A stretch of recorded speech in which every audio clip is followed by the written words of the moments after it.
In that case, we'll go ahead and begin. Let me go pull us to the map. Last we left off, your group, after some difficulty in coming back, reestablishing yourselves, and trying to once again gather your bearings, decided to finally stake yourselves into the city's inner workings to try and progress further on your quest to understand more about this jewel which you find yourself in possession of. Proceeding with such, you eventually decided to work alongside the consortium after some heated discussion on the matter, talking with two of the leaders, Vrildamoth and Dindarn the Sunbear, discussing details about their workings and potential future business plans, and agreeing to help them as ground operatives. Working alongside them, they gave you every detail they could about hypotheses, future plans, and anything pretty much to do with the Jewel of Three Prayers. Humoring them for a moment before leaving them to whatever devices they may, your group split, taking your first job from them, to go to the Sigil District and to deal with the supposed ghost at the night. But before you would do that, you would first rest. We all find ourselves waking up in different parts of the city. For now, we'll start simply with Eric's. As the sun rises and the morning sets in, you find yourself spending your last night, at least last previously paid night, in the Step-Aside Tavern. For now, we'll avoid the maps just because we're only doing morning routine. As you awaken in your room, you collect what belongings you have, prepare yourself as ready. What is your morning routine? Pretty similar to every morning beforehand. Wake up, kind of bleary-eyed, rub the sleep out of my eyes, gather my things, and leave my room, head into the bathroom, stare wistfully into the mirror for a little bit, wash my face, and then get ready for the day. All right. You'll take a meal and feast on whatever is being offered in the morning, coming alongside your room. I suppose when you get downstairs, you probably look around for the rivals, though it seems today they're not here, or nowhere to be seen at the very least. I'm looking around for the local tavern stray dog. I'll make sure he gets a few pets on my way out the door. Donut happily obliges to this. With the wagon of bark, he bids you farewell to wherever you would like to go next. I have a few stops planned for the day. Of course. I have to start heading northeast. Northeast? To what destination? I'm planning to check out the mysterious all-site dig site, the location of such, just to see what sort of security measures they really have in place. All Are they right. going to stop me from taking a look at that place, or like how are they keeping people out? After that, Eric's plans to go to the Tower of Memory to have a few words with the Cobalt Soul. That would be the Temple of the Mentor. Oh, right. Getting a phone call. Draft out your destination for the time being, I'm sorry. Duty calls.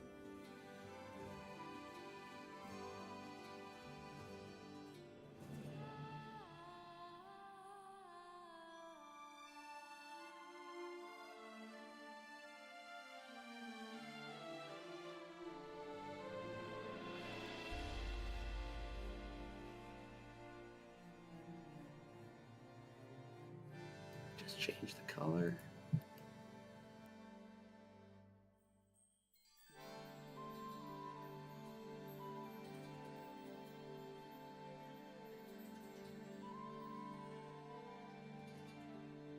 I'm back.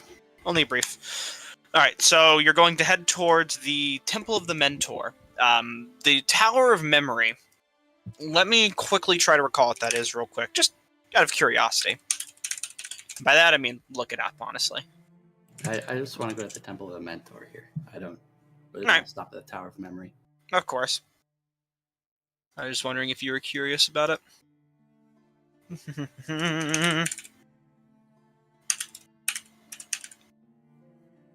Okay. Yeah. Alright. And from the Temple of the Mentor, I suppose, do you have any... Ah, yes, I see. Is that orange arrow yours? Yeah, I screwed up my map. Actually need to... make a little addition here. There. The Enchanted Flask and Gilmore's are a joint shop.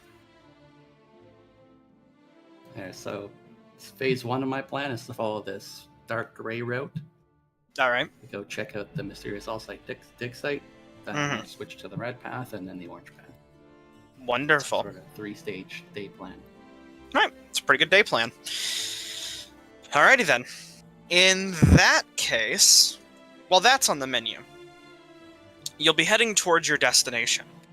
Walking the streets on this fine morning, you see the usual sights and sounds of Ank'Harel, the hustle and bustle and the intrigue that follows. Follows?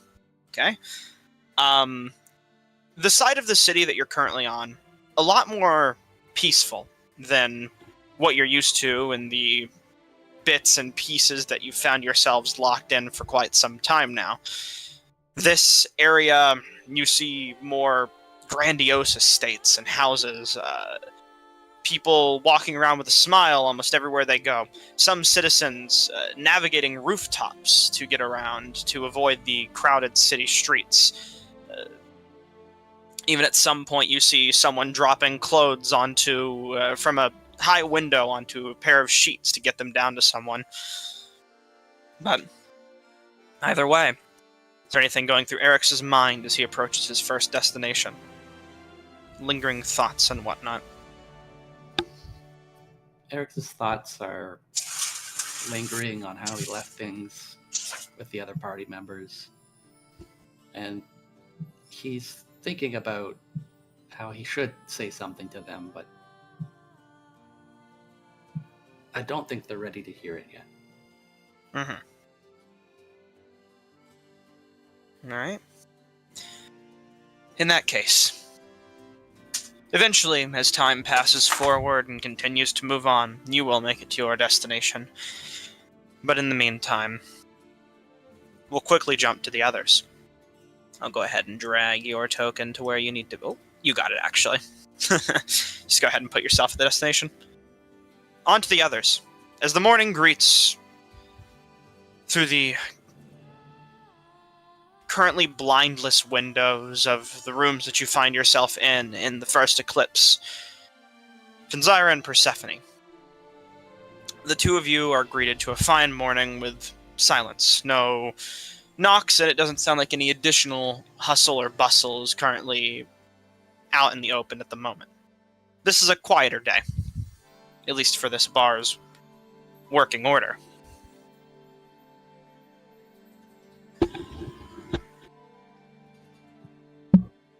The two of you have any specific morning routines you would like to undertake?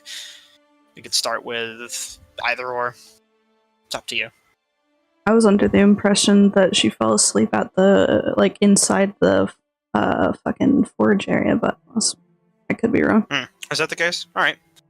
Sorry. Thanks. I don't know if that's the case. You just joked about it last session. I don't know if that was real. It's up to you. I don't really care either way. It's up to you. It's nothing too bad. Something into existence. If I can go for it, why not?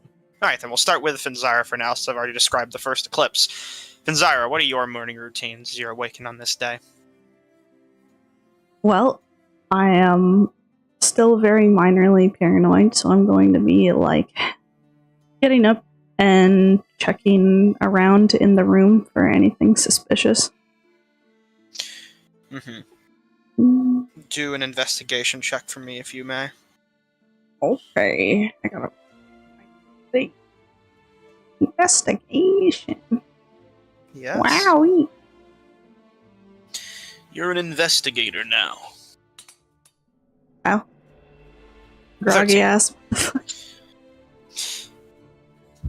Looking around, you survey the establishment for any signs of misdoing or uncertainty that might be lingering after what had previously happened here.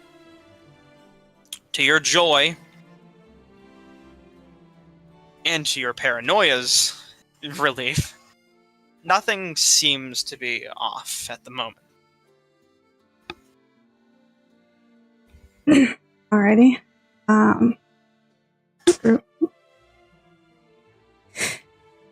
Then I will leave my room and get something to eat. I assume Eridonis is on autopilot. He's probably just doing his own thing. We'll just assume Eridonis is lingering along with you, but not saying much this day. That's fair.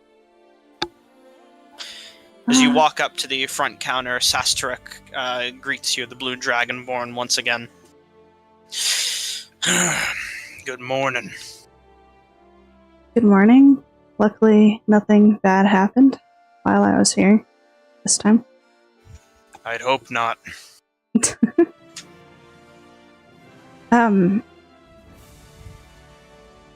Did Persephone come back in here last night and like sleep in here, or? Not from what I've seen. The waiter says that she's still in the forge across the street. Oh, hey. I'll just have breakfast, maybe an extra portion to take to them, because I'm guessing they didn't. Mm-hmm. Yeah. I'll make you what's on the house today. He goes back and starts picking through. You see that there's not a very grandiose kitchen set up here. Just a very basic kind of thing where meals can be generally heated up for the sake of consumption, but no fine cutware, various ingredients scattered about. More so drinks that are laying around more than anything. So the meal itself is very simple and plain in taste, but it does taste quite well, at the very least. He says,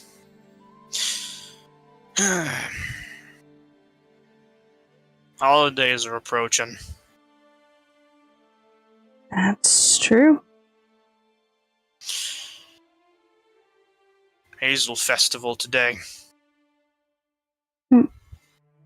I'm not familiar. Like, with how you guys do it here, I suppose. Be different. It's not heavily celebrated around here. You don't exactly get to see the changing of leaves all too much in the desert, but even then, you can tell by the people dressing up differently and changing sheets. The colors still show, even if the nature doesn't. But most businesses might be closed for the day. That's fair. So if you had any shopping plans, I'd cancel them. Luckily, we might be done with our shopping. Well, that's good. Well, you should probably get on the move. You got work to do today. Yep. Yeah, sure do. Thank you for the food. Right. Rooms will be here when you get back. Okie dokie. Well, head up over to Orange. Alright. Forth and Zyra can arrive. Persephone. Groggily, you find yourself reawakening. Weapons and metal bits scattered all across the room. Trinkets and tools as far as the eye can see. scattered and cluttered about. It's a bit of a mess, but even to you, you understand what most of these implements are intended for and why you put them in what places. It's a sort of interesting thing, where to any outside onlooker it would seem like a simple mess, but to you, it's categorized in a way that you understand. As you wake up and wipe some of the soot and ash from your face of the hard work, sweat having dried by now, you look around yourself to see that you've fallen asleep in a strange place. Certainly not a bed. What do you do for your morning routine? Fucking prop myself up, wipe my eye, just fuck. Really, I'm not exhausted. Damn it. Look around. It's that little fire fucker chilling somewhere. Mm-hmm. Fu still appears to be inside of the forge, mixed in with the charcoals, but you can see that currently, to your surprise, the elemental is asleep, or something like it, as the fire is dim around it. It looks like a loosely simmering coal that might be hard to spot. Thank God. I'll stand up, just look at the mess I've made. Is this good enough for the Fleur to just deal with when it gets back, or should I take time to clean this up? Well, it would certainly be the polite thing to clean it up, but Yeah, I didn't know how messy that was, so I'll take a bit of time for that. Mm-hmm. As you begin to sort everything into its respective position where you saw it last, to your best memory, of course, I guess go ahead and make me a... Make me just intelligence check. Sure thing, boss. You got it. Well, you know it. Anyways, should hardly be worried. You marked off your exhaustion appropriately for the rests you received, right? Mm-hmm. Alright. Either way. You put everything back where it belongs. You recollect most of this forge's work. You've been here only a few times, but you grew quite familiar with it in that night, and with the assistance you received, you feel your brain almost, despite the exhaustion, clarified. But as you focus on this, the door creaks open and you see Finzyra stepping in with a bowl of mash. Good morning. At least I hope you slept. Yeah. I brought food. Good morning. Yeah, I just kind of collapsed at a certain point, I guess. What is this? Well, it's just from the inn that we were in. It's just ash. Walk over and hand it to her. Hey, so Flavorless but filling. I've had worse. Thanks. Should probably get out of here, though. I'm gonna lock up. I'll be by. By where? By the inn that we have 3 rooms at. Just making sure that there wasn't a different location that you were meaning. Ready? What else would I do? I don't know. There's a casino right there.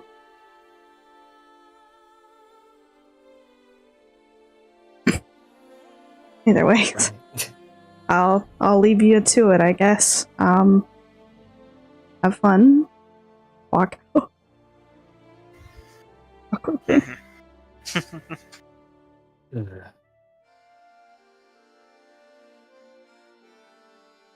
Way too nice. And I'll get back to sorting and just lock up. Alright. You clean everything to the best of your ability, and it's around this time you might expect the owner to return, but seems for whatever reason Fleur might be out today.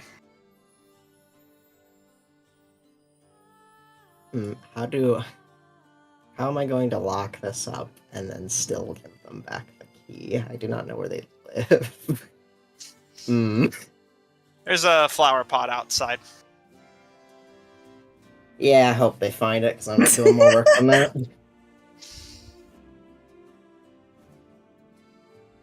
Key, flower pot, in. Alright. You lock up after cleaning and head into the inn. Sastrek and Finzyra are currently at counter just chatting about what might have you. The barkeep seeming to be more listening than talkative, but either way, it just kind of goes back to what he was doing when he sees you walk in. Bowl in hand, I'll fucking pull up in the stool next to Finn. Just. I don't suppose Eric came back last night. Change of heart?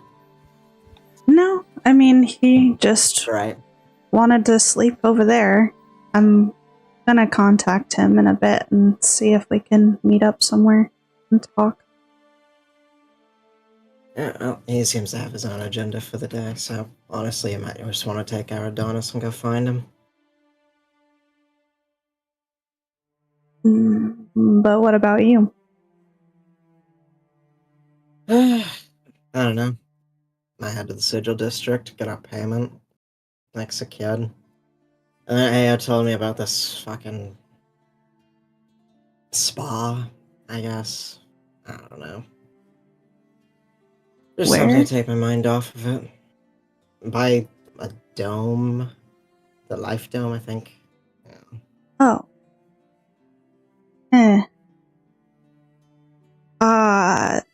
I have a feeling was... Alex doesn't want to see me right now, and I really don't want to see him, so.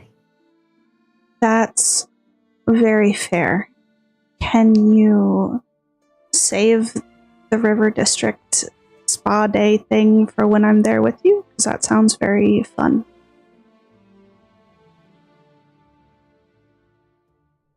I mean, sure. I was just gonna go because I feel every ache in my joints, but I can wait.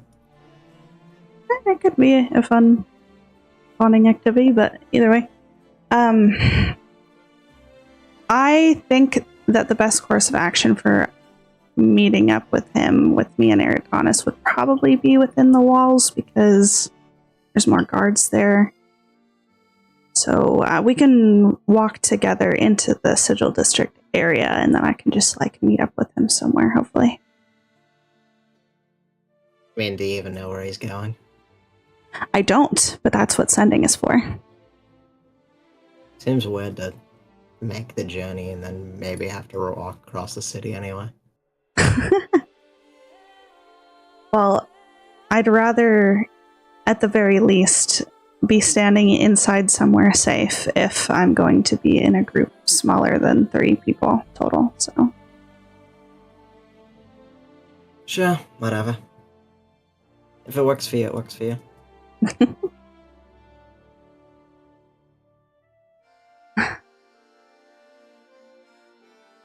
Do you think that it's going to be a difficult thing to do on your own? What, talk to some money guy so we can get paid? I doubt it. I mean, who's gonna question somebody walking up and saying, hey, I heard you have a ghost problem, want somebody to take care of it? I mean, fuck. If you're in that situation, I think you're desperate. We need to invest in sending stones, I swear. Now, maybe if somebody wouldn't keep running off without telling anyone where he's going, it wouldn't need to. I just mean in general, in case any of us need to go do something on our own. But either way.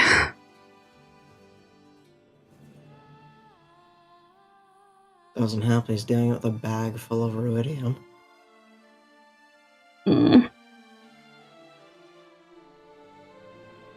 Yeah.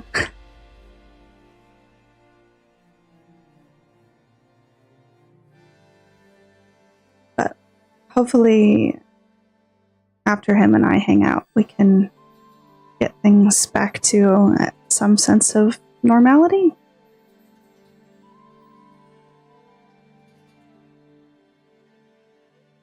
Yeah, I don't think there's a sense of normality anymore, Fen.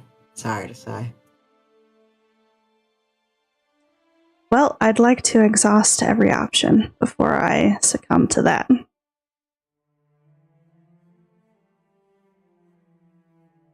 I'm not gonna stop you.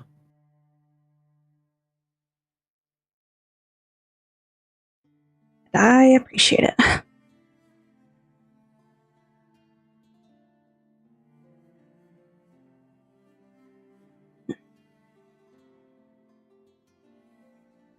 But, are you done eating yet, or? Yeah, it's kind of chewy anyway, so I'm just gonna... I'm good with what I got. Hey, you know, it's better to have something in your stomach rather than nothing, so. I've managed before. Well, you don't have to manage anymore. That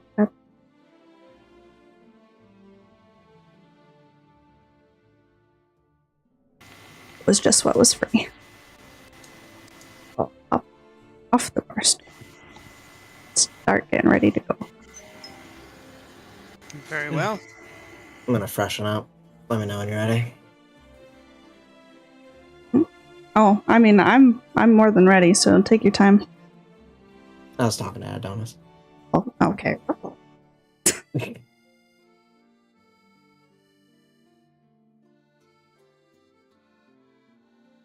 Anyway, Adonis isn't here, so after freshening up...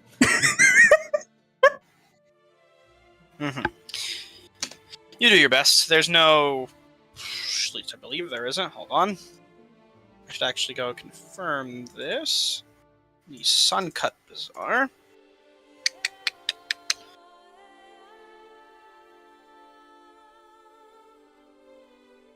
There's a freaking squirrel outside. Look at him running around. There is... Oh, there is a sink. Okay. So you are able to freshen up best you can, but in a rather open-seeming sink. Eventually, right as you two are about to leave, you see Aloysia come walking out of her room. Hat currently not adorned, and attire seeming almost simple. Normal day clothes, as opposed to the very obvious red garb that she might tend to wear when she's on business of any type. She was rubbing her eyes and just heads to the sink after you to splash some water in her face and do her hair the best she can, taking quite a long she time. She has regular clothes and she wore that to her date? Damn. I never described what she wore to her date, to be fair. That's just what her token looks like. She doesn't wear those clothes unless she's doing a job. It actually, for reference, the consortium attire fits as a robe snugly over whatever clothes you might have been wearing previously, allowing it to be easily slipped on and off when need arrive.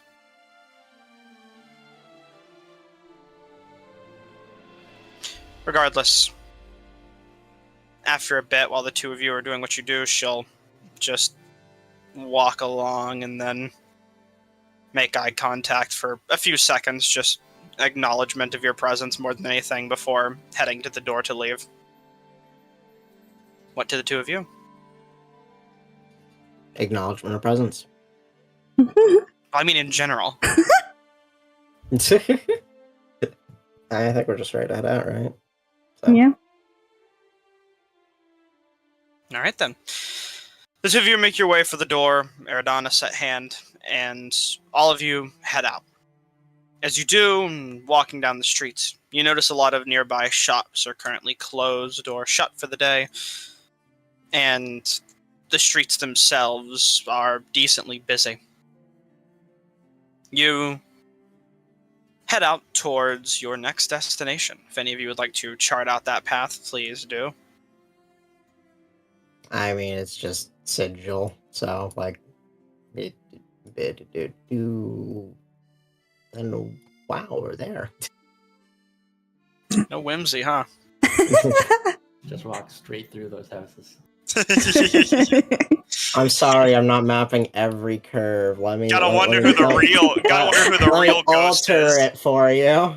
Gotta wonder There who the you ghost go. is in this situation. Did I even get rid of the previous one? You're splitting your corporeal being in half for this? Your corporeal being. Oh. Oh, look at that! You didn't even. Oh my god! You didn't even draw the path out. Oh, this is just a trap. Oh my god! This is the worst pathing. You bump into a wall. Yeah, I mean it's over. He just knocks. Just No. hit a wall. And you're like, "Oh." He NPC walks and just like slides along the wall, walking forward until he gets to I was the edge. gonna say it's the no clip path. He just like I brought a fucking plate with me. It's all right. breaks Get through. caught in a corner somewhere. Anyways, the two of you head to your destination. Are there any conversations you want to have on the walk, or thoughts passing through your minds should you stay in silence? Oh yeah, there's thoughts like, what the fuck is happening? Why are all the shops closed? Think to yourself the strange surroundings. You know, this place is usually a lot busier. What's going on today?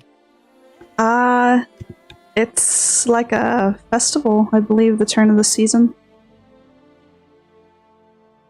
They're swapping out the colors of things and whatnot, because I can't remember what the guy said fully. The colors had been swapped for the turn of the season, but this is Gotcha. the first real festival of the season. Gotcha. To celebrate the coming of fall, shops are closing for the day in most areas around the city, and you would notice different foods and goods seem to be perusing different market areas.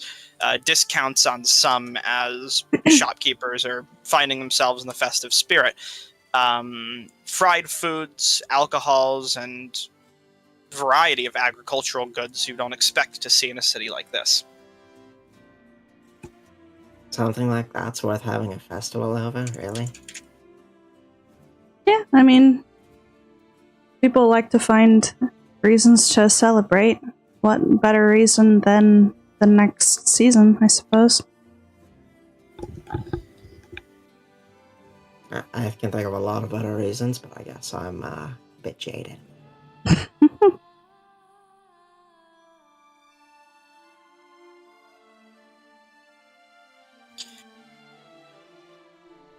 Regardless, you'll eventually arrive in an alleyway outside of the Sigil District.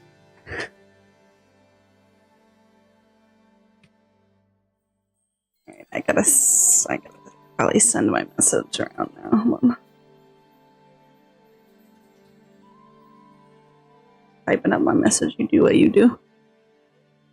I mean, I'm assuming this is the place where you're gonna send your message and the two of you are gonna split, so... Alrighty. Message time, message time.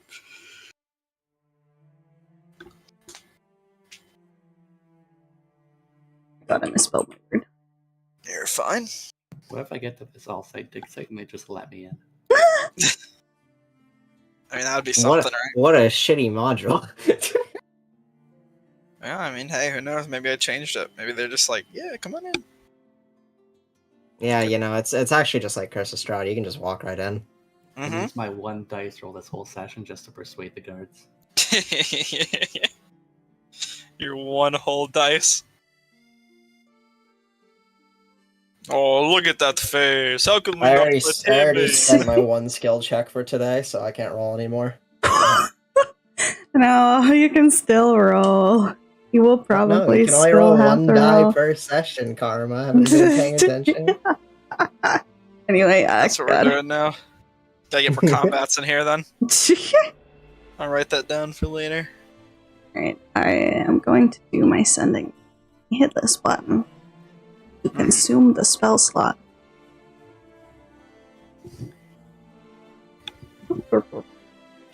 Your target? Eric's. What would you like to send? Hey, Eric's. Currently in Sigil District. would like to meet up with you and talk somewhere if you are willing. Very well. Erix, you receive these words in your mind, almost psychically, like messages you've heard in the past from your old party members. What do you say in response, if anything? I'm not going to be slowed down by any more criminal nonsense. There's a destiny calling to us, and if you can't see it, I will.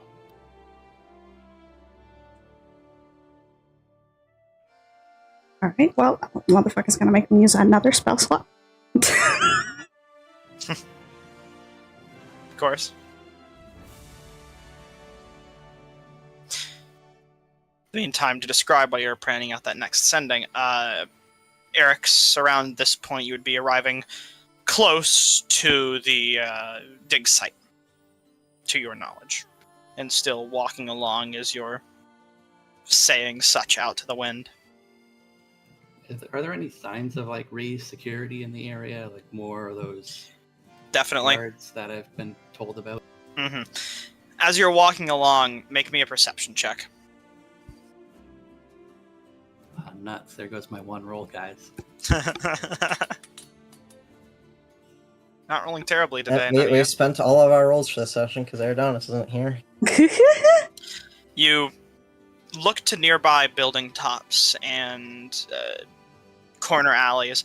As you're approaching this district, you definitely know that it doesn't seem like there's a lot of guard presence around here, but there's definitely figures. Some looking more like undercover citizens, some guards, who notice you as you walk along and whisper to one another, transmitting messages through grapevine.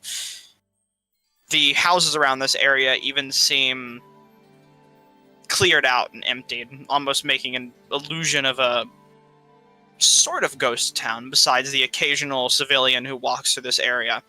It's not blocked off or locked, and people definitely come through here, but anyone who does come through here, you get the sense is known.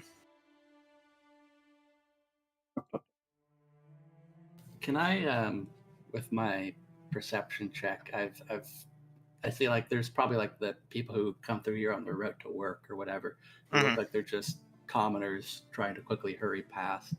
Can I spot anybody, like any of the guards or people from maybe the all site who are just lingering in the streets, keeping an eye on me? If any of them are like at the ground level, would I be able to approach them and ask them a few questions?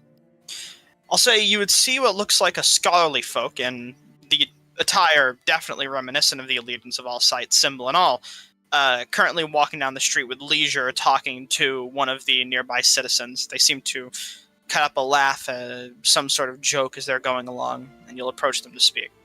But before you do that, Hinzira, if you'd like to send your message. Yes. I see it perfectly well, which is precisely why I want to talk with you about it. I want to help, not hold you back.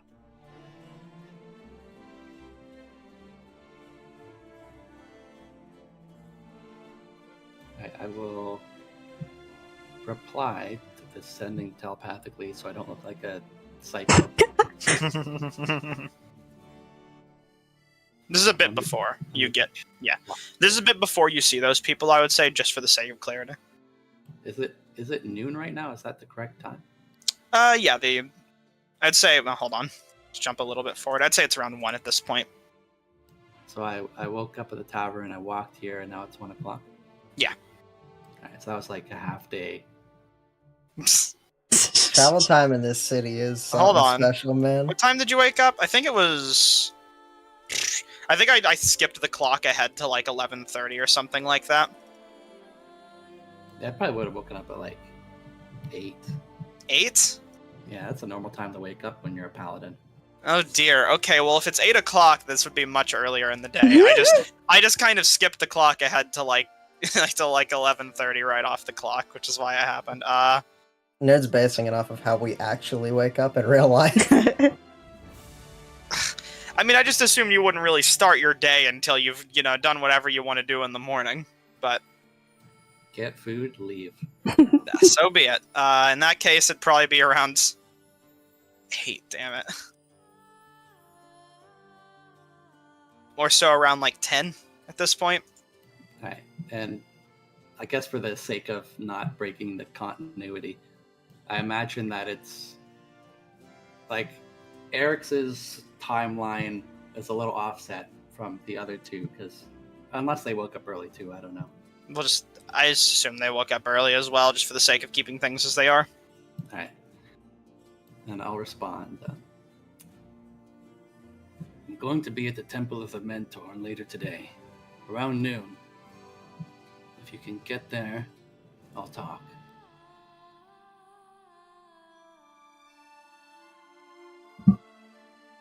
Right. I'm not sending another one. I've already used 2 slots. I mean, you got your message. Yeah. I got my location. Regardless. Is there anything you'd like to talk with Persephone about before we move on?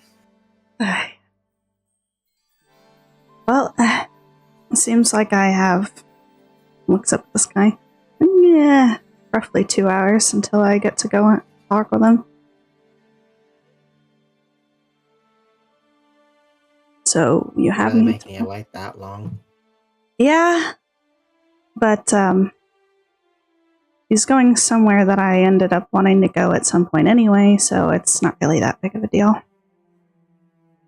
It'll probably take you an hour and a half to walk there. Yeah, I was about to say. It's 10:10. God If I forbid. walk an hour and a half... Look, I thought you woke up a little early, alright? Jeez Louise. Anyway, Can't have anything these days. you have me for a few more minutes. For precisely 10.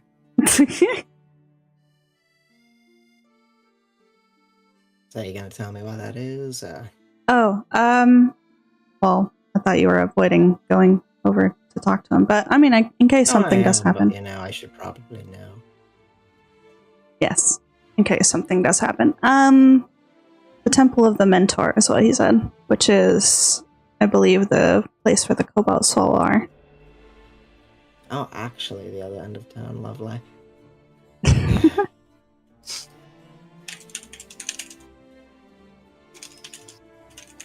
Okay. But maybe after we're done there, depending on when you're done with your thing, we could technically meet up at the Steam Gardens. It's kind of in the middle. That's up to you. Yeah, I don't fucking know. You're gonna have your hands full, we'll figure it out later. Okay. I will try to reserve my spell slots to talk to you.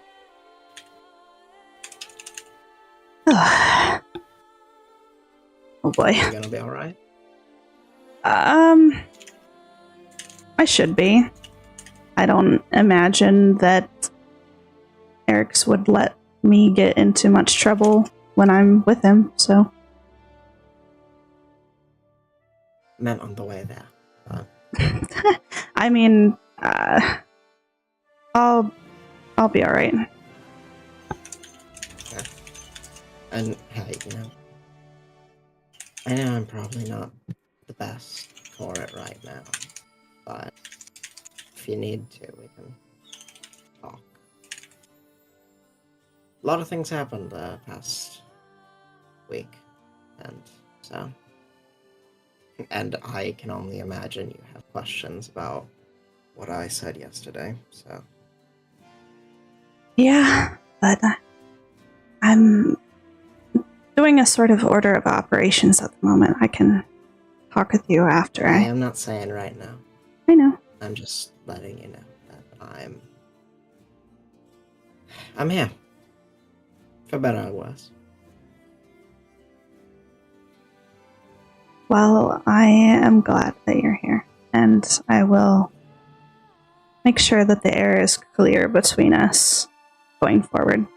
so that both of us are not, like, upset for any reason. You know, have your work cut out for you on that one.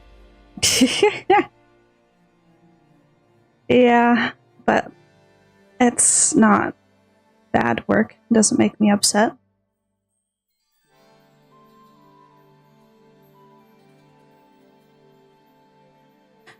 But either way, I should start walking. Probably a good idea. Good luck. I'll see you later. Okay. Start walking away.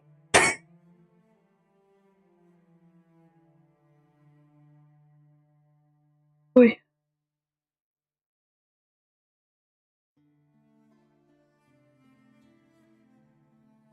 Nerdist Petroleum. He is muted. Gone to get some food. Good. Good for him. Godspeed. It's alright. He didn't need to hear your heartfelt roleplay anyway. You know what? It's not for him. I guarantee it. It's not for him. What the It's fuck for do us. you mean?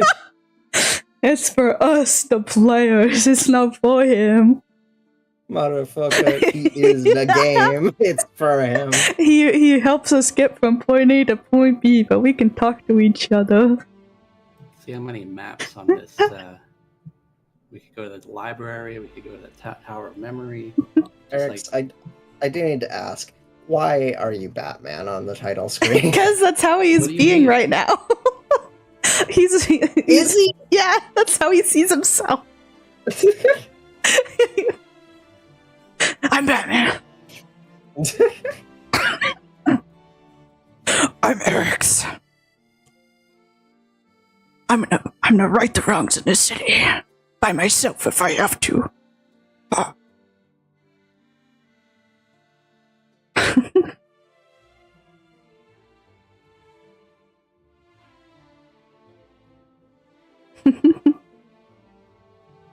long do you allow pain to dominate your life?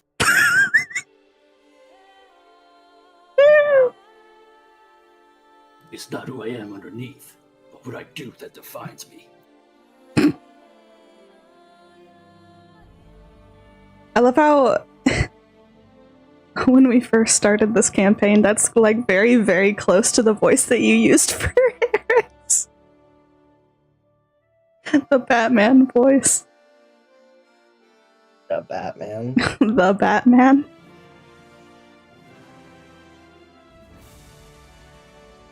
Deep down, Persephone's a good person. Deep down, I'm not.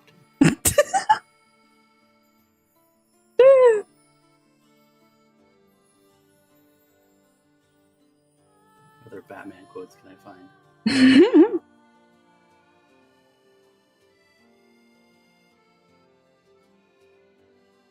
Me when I airdrop in the recently dead, very traumatized drow into a cityscape that they have no attachment to. Crime.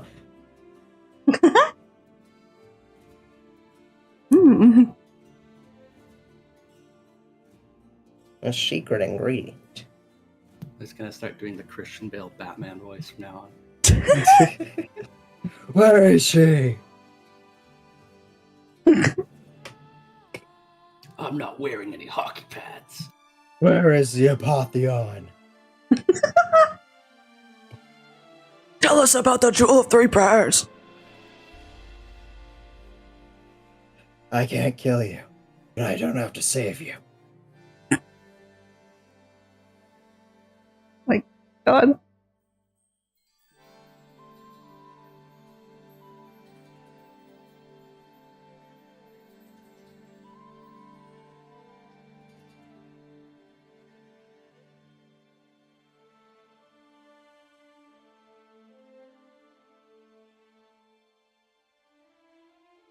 When somebody else suggests to split the party for once. So that's what that feels like.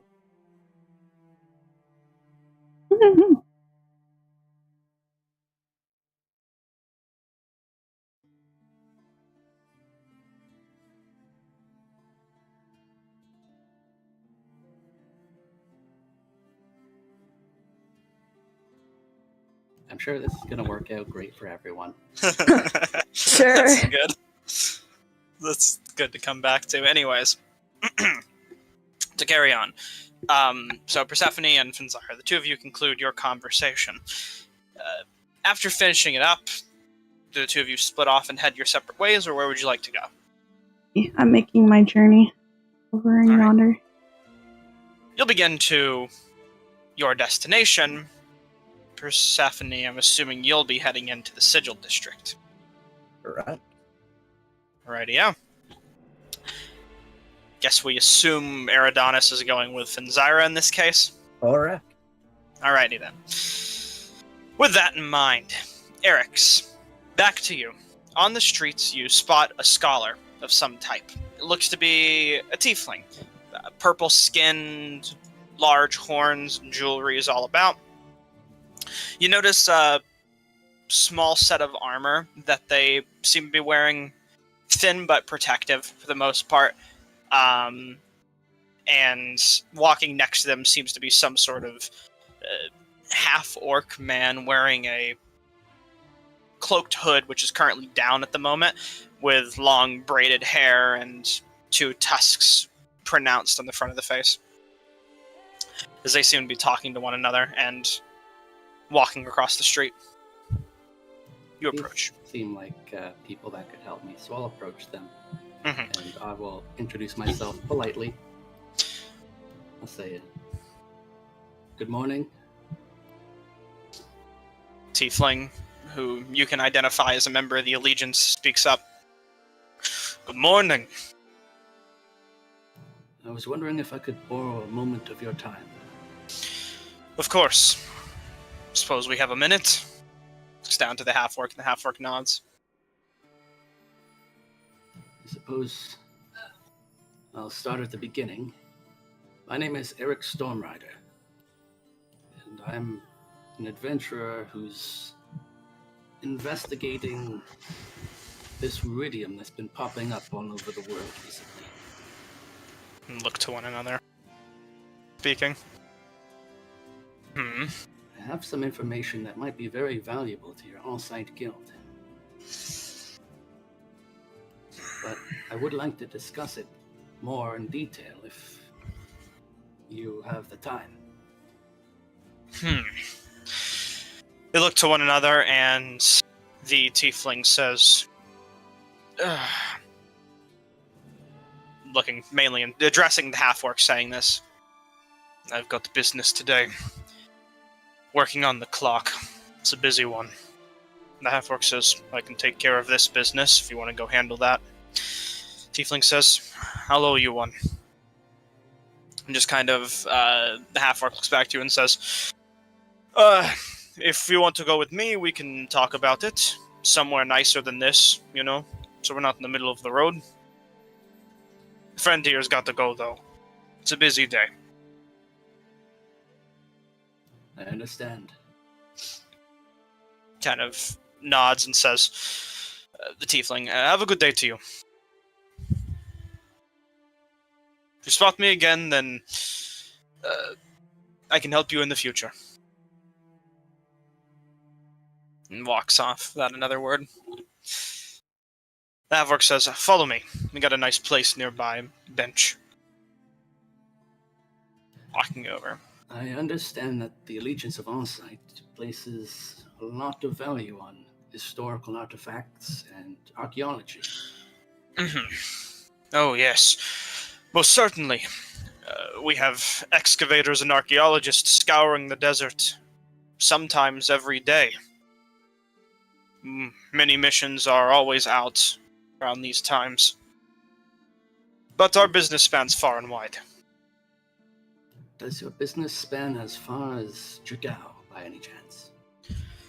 No, that is a name I'm not quite familiar with.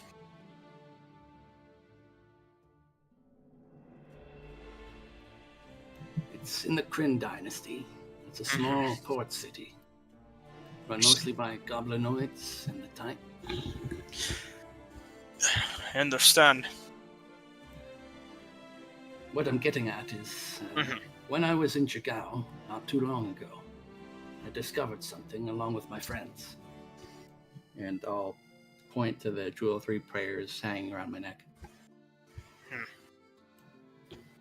This amulet is an artifact that we brought out of a temple buried beneath the waves. It was a temple to someone called Elixir. He's sort of a folk hero here in Ank'Harel, or so I've heard. Rumors circulate, but I can't say I recognize the name. Perhaps I should speak to someone more connected. I was just about to say, you most certainly do have ties with archaeology, and that artifact of yours we could have identified. It is certainly our business. I was going to tell you, though, that I myself handle excavation efforts at the moment, and I'm not privy to that sort of information, but I can point you to someone who most certainly is. Though I cannot promise you how easy it would be to get this information, depending. This dig site that you're investigating. It's an operation. Have you found plenty of ruidium there? It's this red crystal-like substance. Unfortunately, business within the dig site is confidential at the moment. I can't just share it with anyone. You understand? But if you have, then perhaps you might be more interested than you let on. And I'll take out my own pack of ruidium and take out a single piece of red crystal from it. You see, I've also come across a collection of this stuff, and it reacts quite fiercely to this amulet. And I'll slowly move it towards the amulet, and as soon as it starts to smoke and change, I'll pull it away. He does look curiously at your words as you speak. Yes, I most certainly have no doubt that you have something very interesting to show, but as I said, I'll keep this in mind. But let me point you to the right people.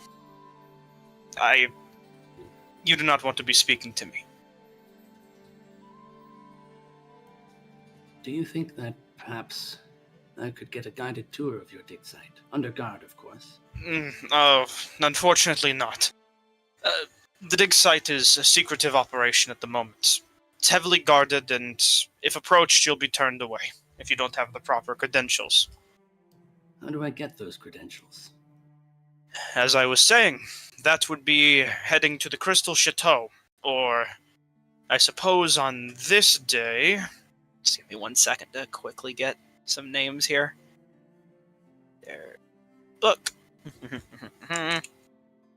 Here it is. Ah, damn it. Wait. Yeah. At this point, you should be heading to the Terrace Schoolhouse. It's an academy located nearby in the Sigil District. The 2 teachers there, James Cryon and Grizz, they should be able to help you. They are the key operators of our organization, leaders, if you will. You can speak to them about what you've found, and if they deem it important enough, you might be able to get the credentials you seek. But I cannot hand those out. I understand. What name should I tell them, so that you referred me to them? Of course.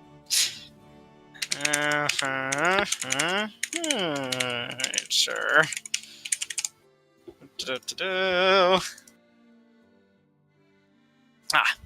Kinur. Kinur, the dig site chief? I'm not the chief at the moment, but I work alongside the chief. The right-hand man, if you will. At the moment, I handle transporting information to and fro between the leaders and the actual chief of the dig site.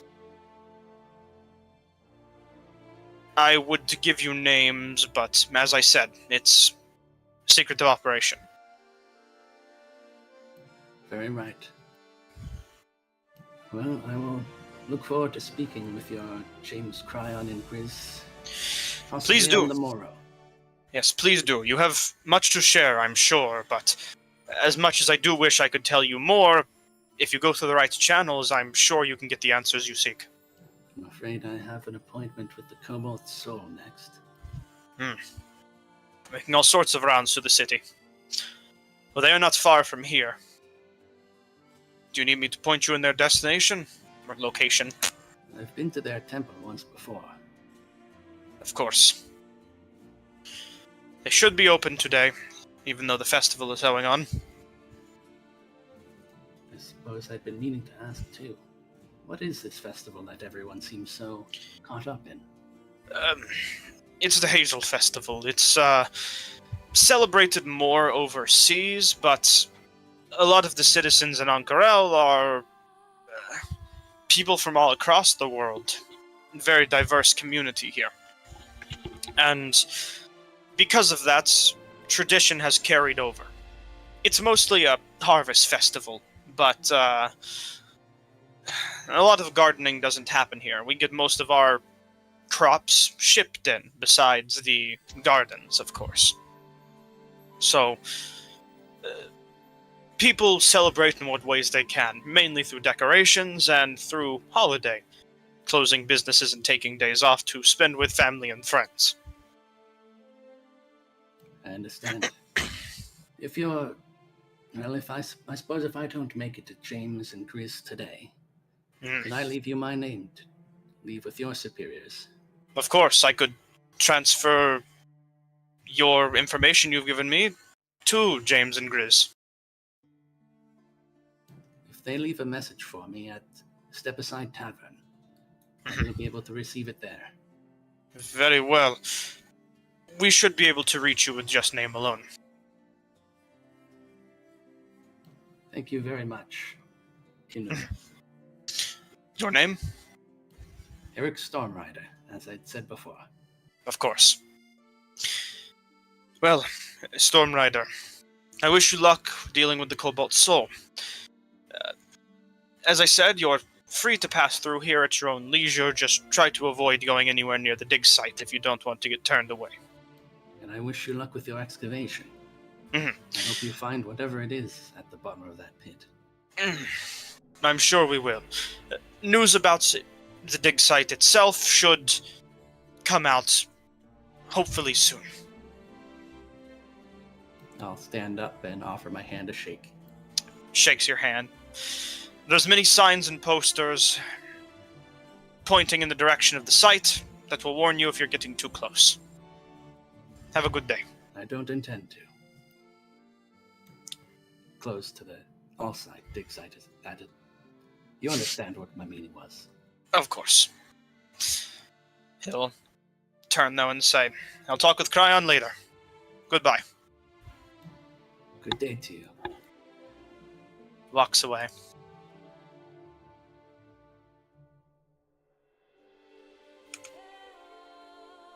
I will start heading towards my second location. Alright then.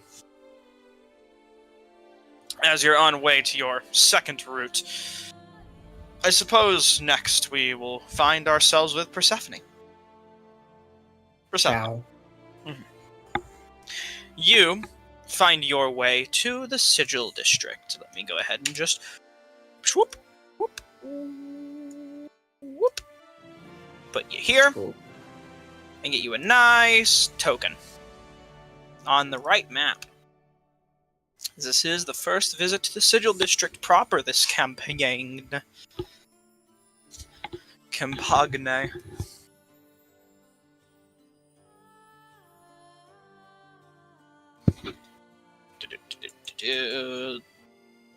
Persephone is approaching from this direction because map. Make sure to erase Fog of War to get a spectator token on for those ungraced to be upon this location. The Sigil District.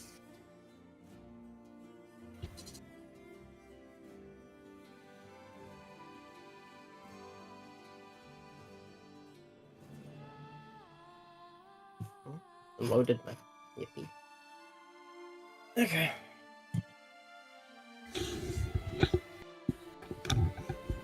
Well, we need to track down somebody in charge to hopefully pay us for our endeavors in the future. Looking around immediately, you see a variety of different buildings and structures scattered all about.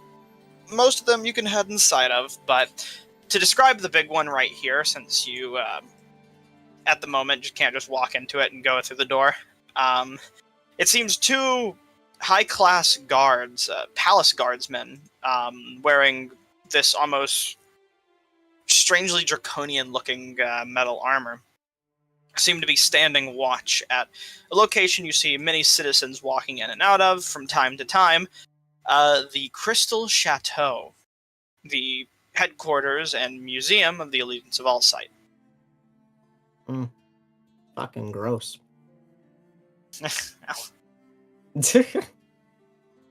Ain't it? Ain't it just? Either way, you find your way in and can start looking around, exploring at your leisure as such do. Is a big map. Very. As I said, you can just kind of walk through most doorway entries and then get right in. The roofs are here. Oh, actual guard. Yippee. See, two guards are currently standing. One is under the red drape, while the other seems to be leaned up against the wall. Yeah, sure.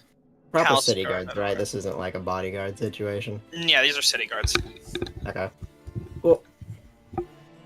Walk up to the palace guardsman. Hello, miss. Do you know where I can find the person who, I guess, operates this district? I heard there's a ghost problem, and I want to look into it. You don't hear about that. As far as operations are concerned, there's the Allegiance to talk to, but if you're looking to get paid, I would recommend going to the Lawbearers Librarium. It's just to the southeast of this district. Oh, that's what I like to hear. Thanks, mate. Of course. Southeast of this district. Funny triangle building. Triangle building. Nope. Okay, further southeast.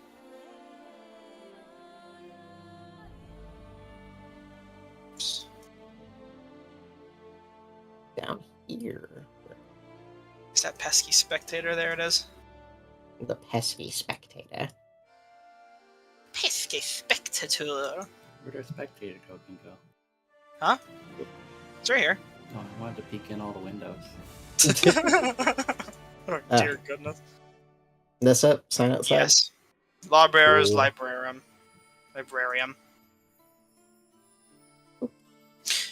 Enter in, and you're immediately met with a yellow dragonborn figure who appears to be pouring through ledgers at the moment with a variety of different books around them.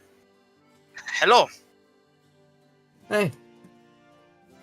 So, I'm here about a spirit ghost problem at the Wild Mother Shrine. Ah, yes, the shrine right next door.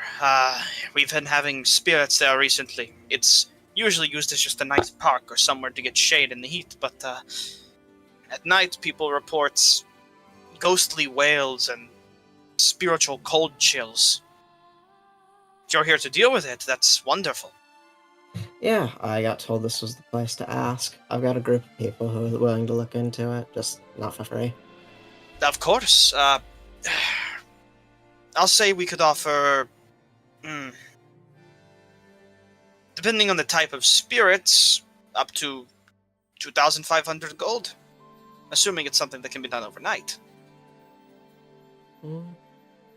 Oh. Fucking, how am I forgetting where? Yeah. 2005. Yeah, that'll do fine. We'll get started as soon as we can.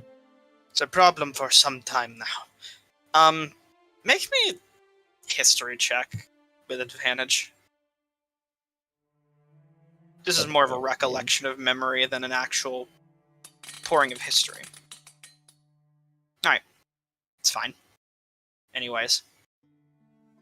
The Dragonborn says, "Is there anything else you're looking here? Any word of law?" What of law? It's the Lawbearer's Librarium, after all. I'm not too familiar, sorry. Oh, most people who come here, you see, are lawyers or law folk who are looking to understand the rules and ways of this city. We have ledgers here that date as far back as the first court cases ever held in the city. The ones that Jaman himself personally oversaw before we started hiring others to take care of it. Oh, I also don't really have much else to do right now. Mm. I've been in town for 2 days, so if you have some easy reading for a newcomer. Of course. What is the name of you and your group? We're working on it, honestly. I can take personal names in that case. Just take Persephone for now. Very well. Though, should any of your members come here, or should they have some way to identify them?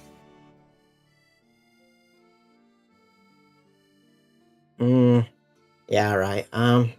Add Fanzyra, Eridonis, and then... Yeah, sure, Eric's. Thank you. The name is Druval, by the way. I Yes. remember If there is any books that would be easy to read, are you interested in word of law or just a simple literature? that. Probably a good idea if I know what I can do around here without accidentally getting arrested. Very well. In that case, feel free to look around. Well, I suppose I can help you if you need anything specific. Gotcha.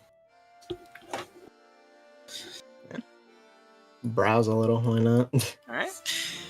Yeah, ledgers in the city, it's very easy to learn the intricate laws and customs of this place, and even therein, there's dates here that go as far back as perhaps before you were even initially born.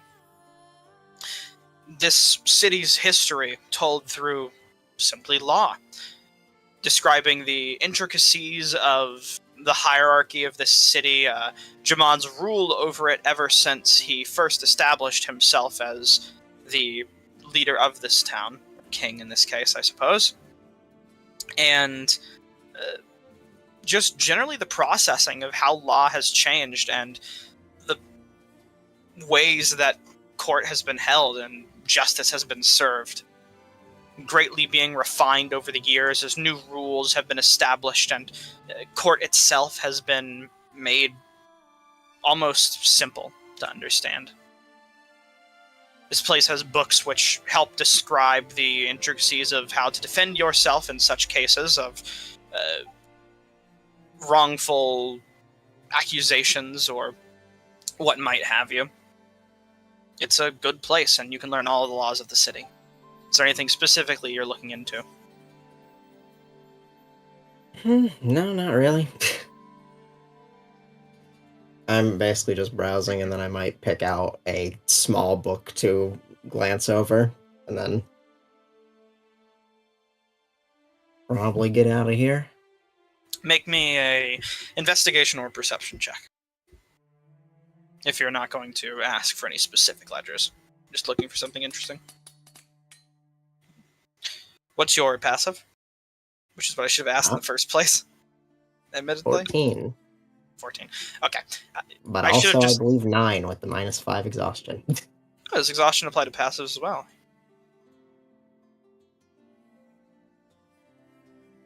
Does it? I believe so. I don't think it wouldn't. That's just a penalty to your ability. That's fair. Alright. You don't spot anything of particular note, but you managed to get down the basics of city law. And for that, you'll take your time to read. How long do you think you'll be? Like, at best, 15 minutes, honestly. In that case, you open up a law book and flip your way through to a interesting page about a court case where a merchant man was accused of selling Marquesian bananas in a district known for its Taldarian fruits. This caused a dilemma as competition surged and wealthy merchant lords came through to Jamon to request some sort of law be made or determiner be picked as to how future incidents of this type can be avoided. Understanding this story, it's shockingly interesting to you. But through one mean or another, you eventually find yourself growing bored of reading through simple papers and flipping through scrolls. Though you do make a good note of the building itself being quite silent. A nice place to think. The temperature is regulated here, strangely. It's cool and not so hot. It's nice. Could be a good place for the future.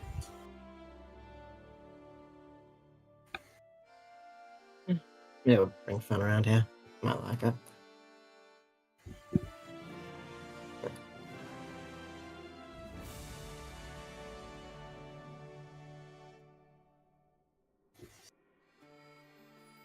I do vaguely remember this building being important to something else, but with with how my mind is, I'm not going to worry too much about it.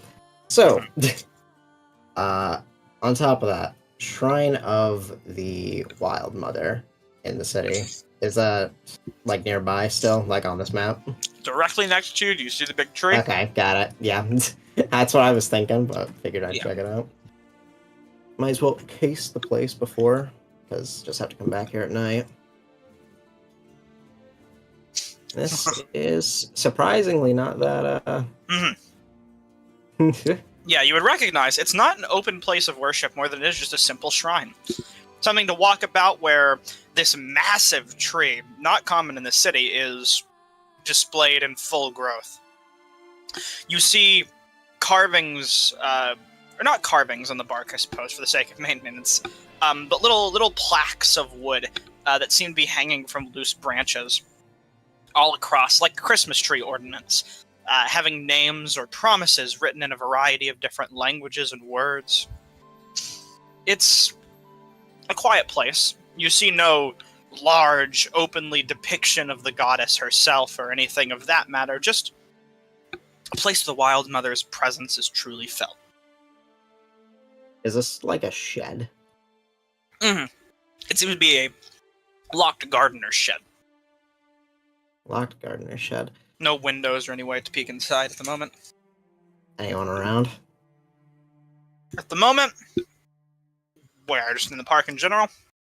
In a vicinity where they could see me look in here after I pick this lock, hopefully. No, it seems quiet. People are avoiding this place. That's good. Well, before I immediately start breaking and entering, just looking around the place, does anything seem weird? Given the whole ghost stories? Not to your view. You can make a perception check if you'd like to look closer. Sure. Try to identify anything specific. I'm really sorry about this, guys. We're not going to be able to roll a die for the next God. 5 sessions from how much I'm rolling. It seems... Yeah, well, unfortunate for that, eh?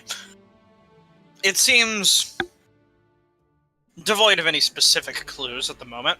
No ectoplasm on the walls or ghostly scrapes or wails you can hear. But clear. Dead in that Alright. sense. Breaking, then. Although I guess I did get permission to do a job, so maybe it's not breaking. Well, you know. If only you had read more of the law. People who do that can, usually ask for keys. Sorry, boring. Anyway. Wow, I'm okay. good to just thieves' tools. Yep. Cool. -5. As God wills Using it. my inspiration. As God wills it. As God wills it.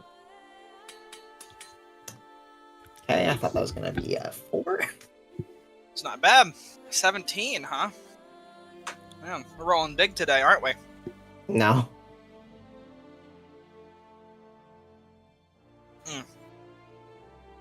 taking a sip of water. All right.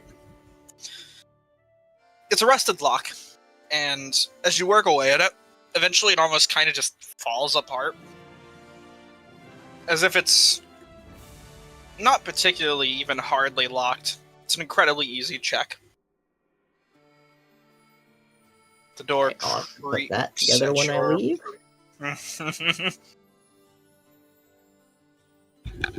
The door creaks at your whim. Is there an actual door I can walk inside, or is it just a... No, you just. Okay. I'll describe it to you. As Well, you like. yeah, please do. You enter in and you see a strange sight for a gardener's shack. There's definitely gardening implements, like you see watering pails, buckets, and a variety of different tools, but some of them have strange uses. You see a pitchfork in the corner, for instance, hanging on a rack, but hanging kind of off of said rack as well seems to be a variety of almost sheets or clothes. You see growing out of the watering pail what looks to be a small flower. Not well tended to, most certainly not by a gardener, but a little bit of soil that is inside of it. Doesn't seem like it gets a whole lot of light, unfortunately. I'd say it's probably... It would be pretty if not so devoid of resources. You see the bucket itself appears to be filled with water, and what looks like a few sacks nearby, which make up what you can only imagine to be a bed given your childhood. Okay. This is a really strange assortment of things to just have in this.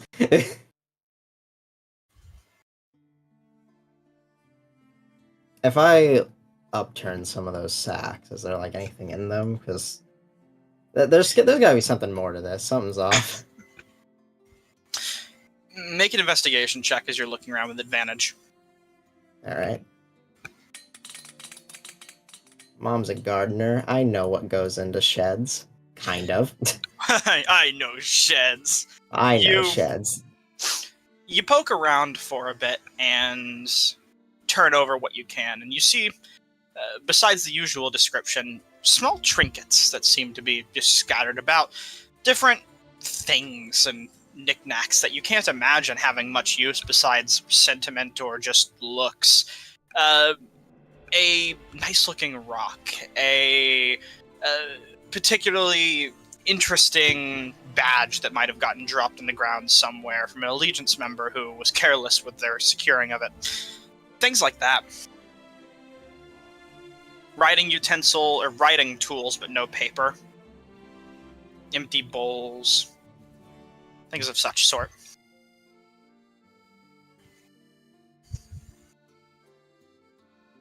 Well, weird, but we'll look back into it later. I'm gonna put that lock back together if I can. It was hardly secured in the first place. Putting it back in the way you found it's incredibly easy. You position it back. Most of the challenge with picking it was just trying to wedge it almost, as it was just rusted shut. Not as if abandoned, though, but just intentionally like such. Somebody's definitely like hanging out here, though. Like they're living out of that shed, so that'll make this probably easier later. But for right now, I don't need to be here because it certainly isn't nighttime. So move on for now. Explore a bit. All right. Feel free to poke your head around the district. This is an actual edge wall. This way. Ooh. Yeah, that will do it. Got things to see and stuff to do. Whoopsie.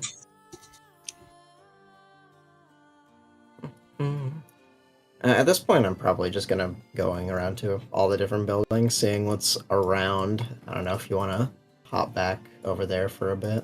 No, we're fine for a End little. of the city. Okay. What is this place? Nothing. Nothing. Okay. That's like one of the only buildings you can't explore. Understandable. Ooh, actually, Persephone, come over here. Or it's over here. Yeah.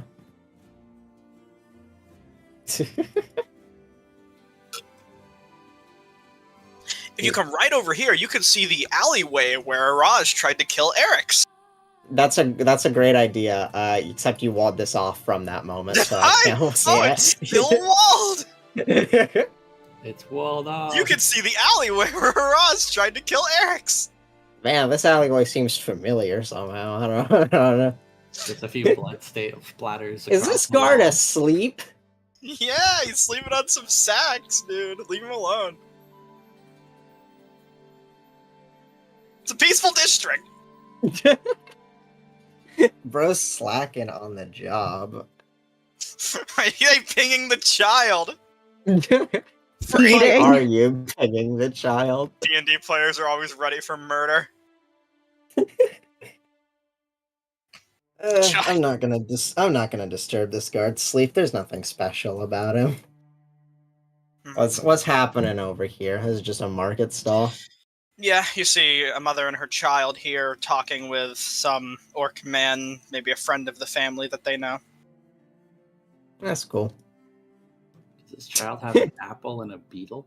Yeah, they have an apple and a beetle. Oh my god, that is a beetle. It's a cool You looking do not bug. put that in your mouth. I'm thinking of it. Anyways, you can continue with where you were. I just wanted to show you the alleyway of death. Yeah, the alleyway of death. What's this place? This is a... Oh, Antarin. That's an inn. Ah, you. She's What do you here. mean? What do you mean, you? You can't see it. You.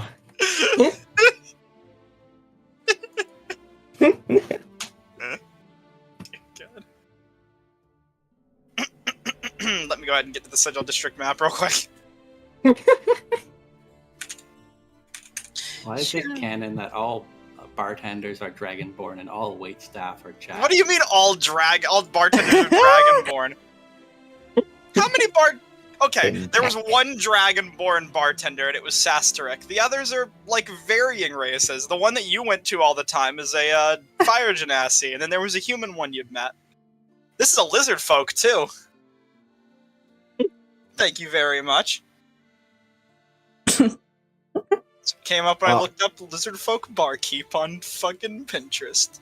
Well, coming up to like the front of the door, just appearing and see what's up. I'm gonna see. This is the this is a popular tavern known as the Frog and Kebab. Frog and Kebab. I'm gonna walk through. I'm not gonna talk to her. I'm just gonna like side eye her as I go by while she's not looking at me, and then just take a seat up front. You notice many of the people here are actually like students, by the looks of it. College students who are studying at the nearby chateau. Oh, academics. I'm really out of place here. Their way, the lizard folk bartender looks to you and says, "Hello, can I get you anything today?" Yeah, something local, not from around here. Alright, my name is Temp. How about you? Persephone. Are you a new student? No, not at all. Is that like Oh. a college or something around here? The Crystal Chateau right across the road. It's Oh, Massive place is a college. school too. yes. The Allegiance makes sure that most of the city's schools are in fine working order, as they have many people within the organization that work within schools. But if you come back around a little later, we're going to be having some shows if you like to sing. So what? Just performers? If you have any other fun talents, you can do them. But yeah, a lot of people like to sing. You know, students that like to get drunk after school when they're studying for something. Give me a couple of drinks and I'll think about it. All right. And her shop is open. I know you. Boo-doo-doo. Oh, cheap alcohol? Fuck yeah. Lots of it. Oh, that's couscous. Okay. Yeah, couscous. Couscous. It's actually a special meal. One cheap alcohol for me. Mm-hmm. Actually, who am I kidding? 2 cheap alcohols? Cheap alcohols. Cheap alcohols. You I can want also to use one now to have that D4 Dexterity for later. saving throws. What, Eric's? So +1 to dexterity saving throws and 5 foot of movement. Oh yeah, that's spicy pudding for you. It's a special meal. So after getting that and just like getting it down, just Impact. Just can I ask you a personal question? Of course. So that one girl, I think she's your waitress, right? Her name's Jazz, right? Have you met her? Are you friends? No, we're not friends. But do you have any idea why she works at like 5 different places? Well, this is the first I'm hearing of it. First you're hearing out of it, she works at the casino, she works at the inn next to the casino. She works at a tavern in the... Fuck, what is that place called? In the International District. And she works here. Oh wow. No, I guess I haven't been to a lot of those places in a long time. I guess she just works a lot of jobs or has a lot of twin sisters. I didn't even know somebody could have that many twins, honestly. I know. I mean, maybe. What is that, like... Nah, it's not quadruplets, it's... Quintuplets. I think that's the word.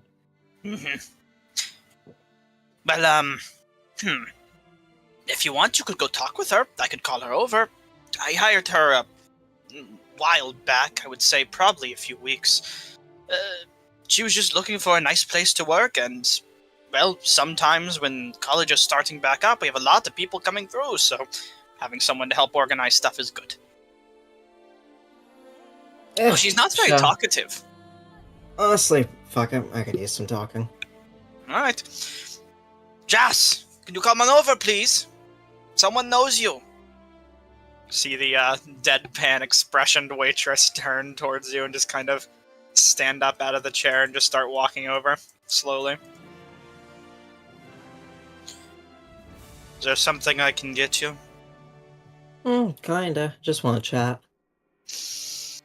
Alright. So, I'm just wondering about your scheduling. Do you work at the casino, and then the International, and then,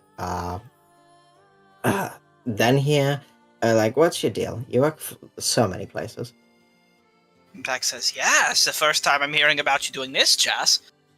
He says, I don't know what you're talking about. This is my only job. Oh, come on, we've seen you all over the city.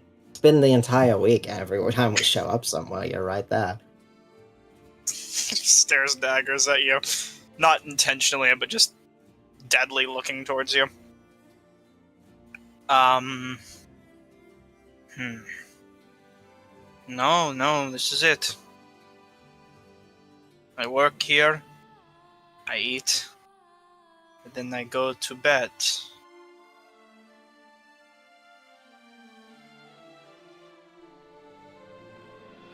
I have a room at the nearby...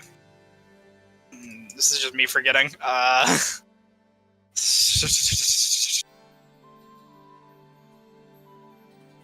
The nearby Scrolls alcove. It's an apartment. Scrolls alcove? It's 2 buildings down for reference. It's the triangle. Yeah, I know. I was just remembering that name. I repeat the thing to remember better. Of course. But, that's what I do. I don't know what your deal is, honestly. It doesn't even make sense how you get all the way to Casino down there, and why you're so secretive about it. I have no clue what you're talking about, and... Do I know you?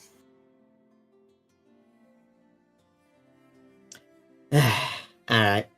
You can get out of here. Keep your secrets, it's fine. Could look to you a bit strange, but... And... Just walking off. Weird girl. Then Beck says, that's the most expression she's shown in a while. Yeah, it wasn't a very friendly one, but used to it, so... And maybe she is just as simple as it seems. Maybe it's twin sisters. No, she's still here. Oh, damn. She's just serving a table. And back, Timtak says, yes, she... quite strange, that one, but I just assumed she was a tired college student. It's probably what she is. I don't even know how she would go to school with that. It's not like an all-day thing. No, I've not never all been, day. so...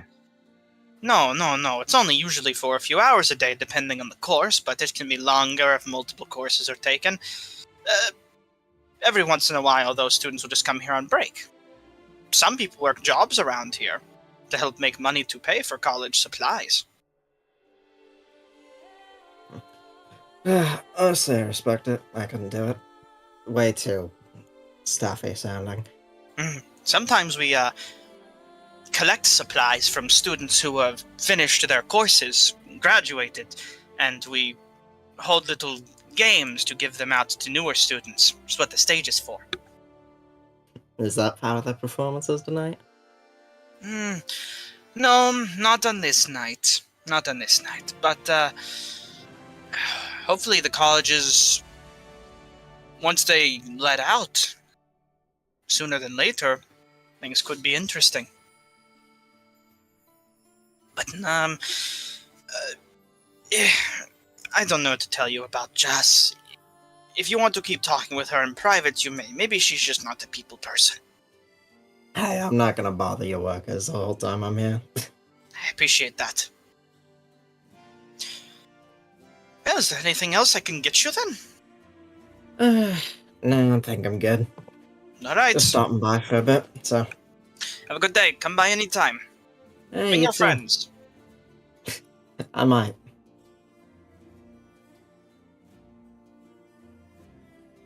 Apartment building, huh?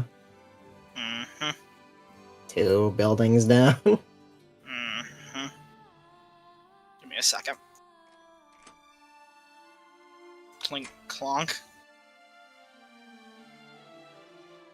Alright. Wow, there's not a front desk or anything here. No.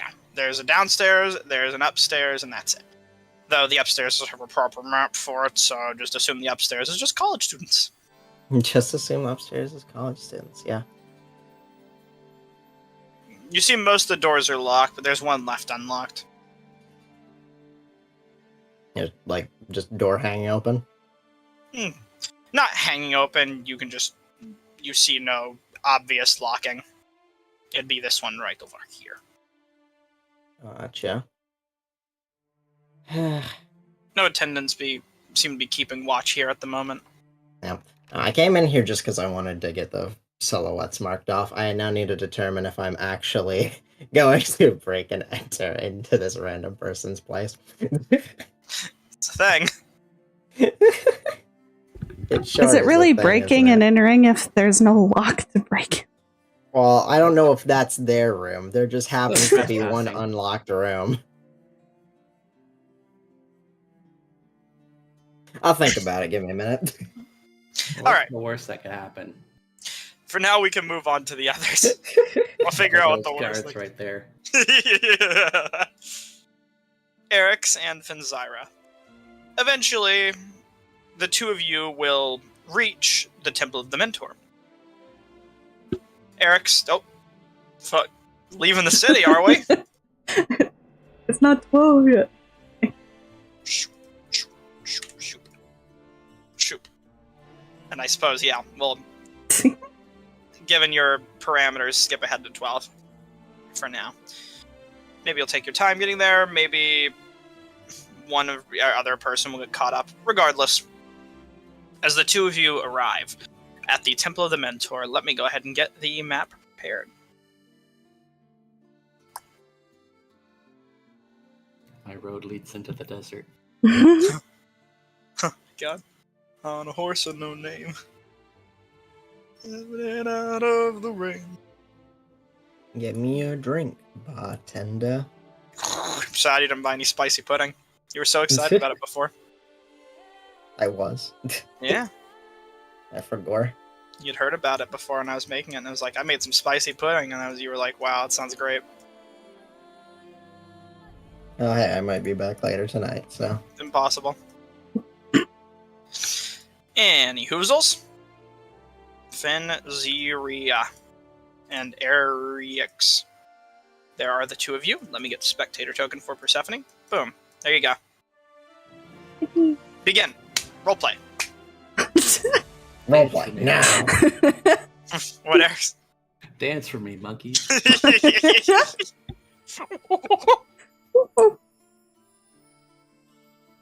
God.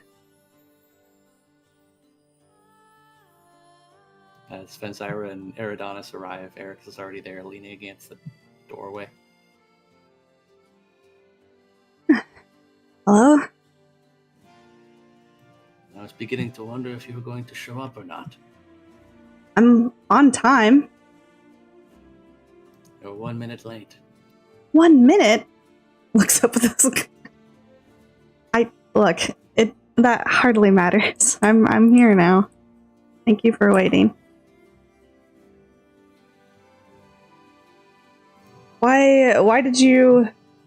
Why the cobalt soul? Hmm? I have some answering to do. Okay, I guess we're talking to them first before I talk to you.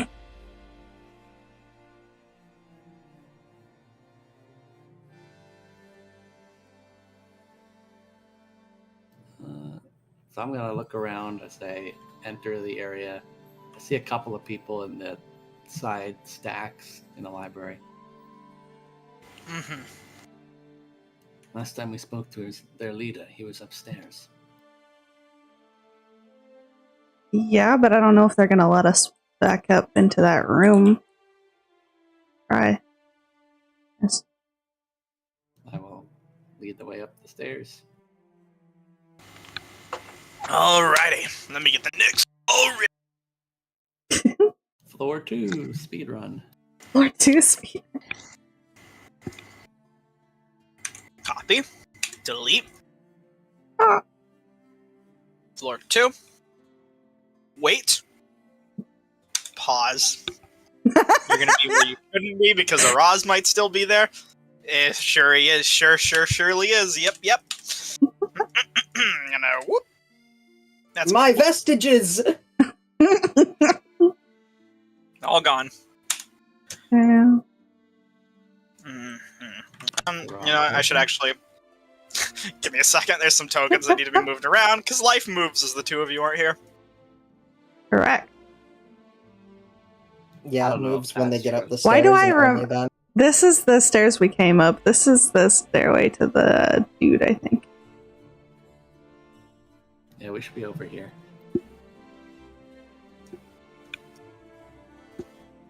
What? Oh. Yeah, we need to be at the other stairway. Right you are, my good compadres. There you go. Just for my immersion. Oh, of course. No. Thank you for keeping me straight. Oh, that's initiative. Hold on. We do not. Nope. Unroll. Uncheck. No. Combat will not begin with fucking monk tome. Tool.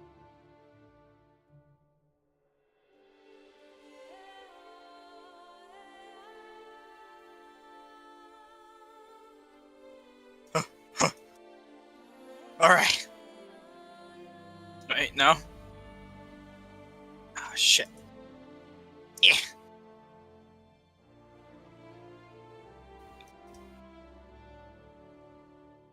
Alright, now we're good. Yippee! Life moves.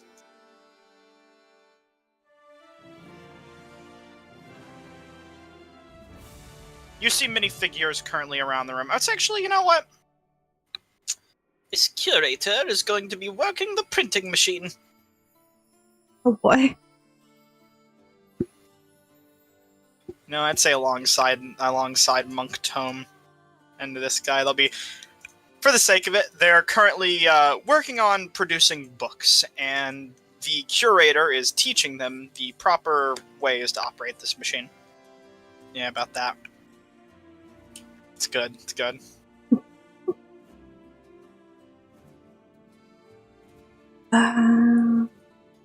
Who do you suppose we ask? An audience. I suppose the head curator is our only stop. Okay. As you walk in, one of the curators is going to start walking up to you. Hello to the two of you again. We Hello. have not met, but I remember you being here. Is Jamil Alithaya in? Yes, he's upstairs. Do you have more business with him? I think we do. If the two of you would like to see him, I'm sure he should be fine at the moment. I don't think we're on any pressing business at this current minute. Then let's not waste any time. I'm Very sure well. he'll be thrilled to hear what we have to say. I'm sure he will be. Follow me.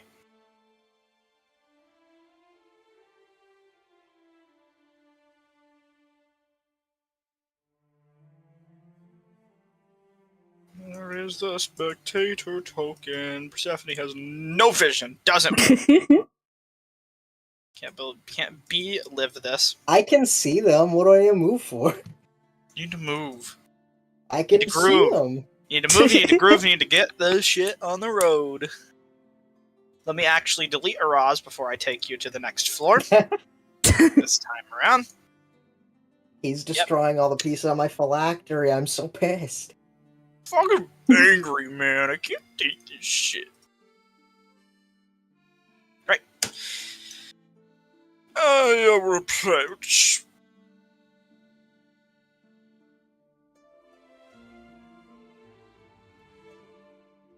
The curator follows along with you and says, you can speak with Jamil in private, and he'll tell you where to go when you're done.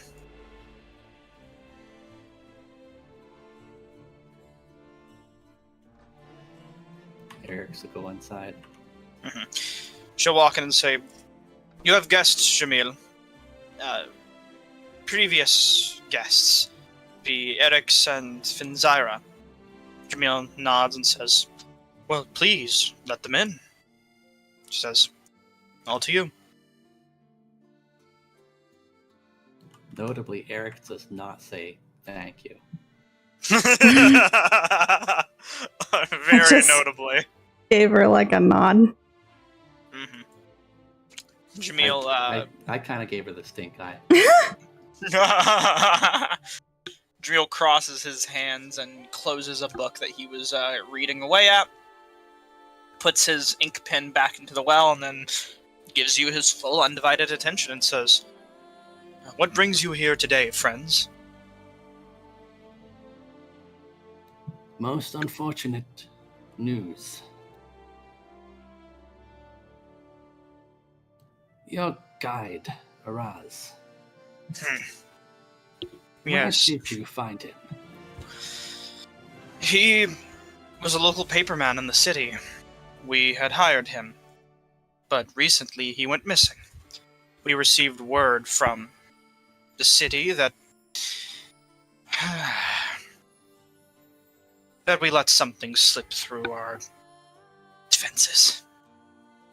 I'm most unsettled and greatly sorry for what has happened. And I do apologize sincerely for what we might have unexpectedly done to you. We have no intention to let people embraced in that form of criminal activity into our group. And we will stop at nothing to continue personally investigating him and helping the city in whatever ways we can to give information. We have expositors currently on the case. How long had you known Roz was a bad egg? As I said, we had no clue. We only learned recently when the prison transport he was in was taken down. The city officials told us what had happened and told us who he might be affiliated with. We were greatly upset to hear this. I was gonna say. But Go ahead. more importantly, I also want to cast a spell. Okay, sure. Stephanie's slipping on in. Lama. That's right. Yeah, you got it. Damn. All right. What spell are you casting? A very cool and good one. Can I take a guess? No, it's Zone of Truth. Damn. Man is not fucking around. First and foremost, Finzyra, to your insight check, he's... Even if he was lying, it's incredibly hard a person to read, and he seems sincere to you at face value. But, Eric's, describe how you cast the spells. It does require components. I don't want to tell this man here the truth. All right, hold on, He let me scares think me. about this for half a You're second. gonna have to make that save every 6 seconds. Have fun. That's great. Is that how that works? Yeah. Nice. Alright, I'm going to... What languages do I know? Dang, I hate this character. Well, how about I roll it every time You hate I this character get asked a I'm question gonna- or yeah, something? So Eric says a few words in Druidic and makes some kind of strange hand gestures while reaching back over his shoulder and placing one hand on the Gautrishari staff. And Jamil is gonna as you're... this, almost like an aura of warmth emanates from Eric's and fills the room.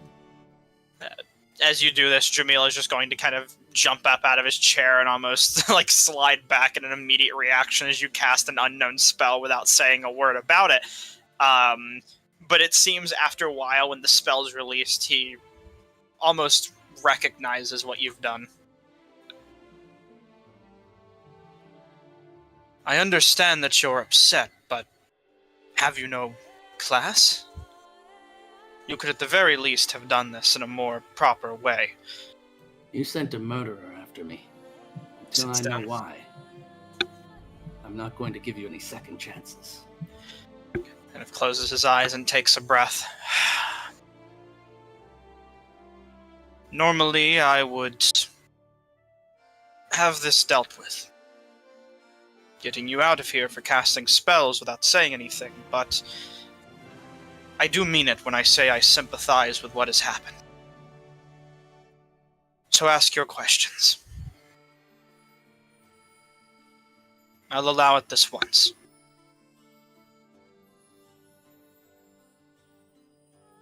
I'll look to Finzyra and Eridonis, who's probably also in the room, but I don't know what he's up to.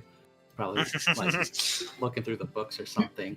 Yeah, he's picking his nose and looking through books or something, yeah. What do you know of the Cerberus Assembly?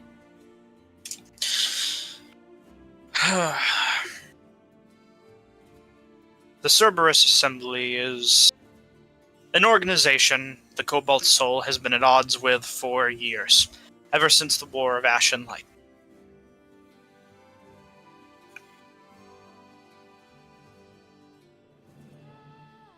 Are you just associated with them in any way? Besides being enemies or opposed to their missions, activities, no. Not personally. I've not been to that side of the world in a long time. To you, Finzyra. you just have to realize how very suspicious it seems when you take a personal interest in hearing more about my life, and then the person that you send with us to show us around the city then tries to get me taken away and my friends hurt. So Then it might come for you to know for truth that it was merely a coincidence. It was not intended. I'm not an assassin, nor an assassin master. Can Finzyra remake the save? oh my god. Well, there you go. Do you just want to assume you wait until Finzyra succeeds? Oh no, I'm gonna keep asking questions. It's just like every 6 seconds it has to re-trigger the saving throw. I'm just not gonna. Let's not. How about we just say this? I'm gonna make a little home ruling for Zone of Truth that it only matters for the beginning check. when you're using it out of combat, I guess.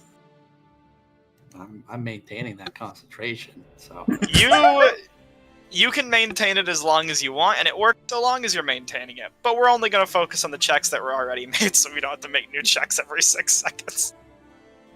Thus is my rule, my decree, gavel, gavel, slam, slam. Alright, continue.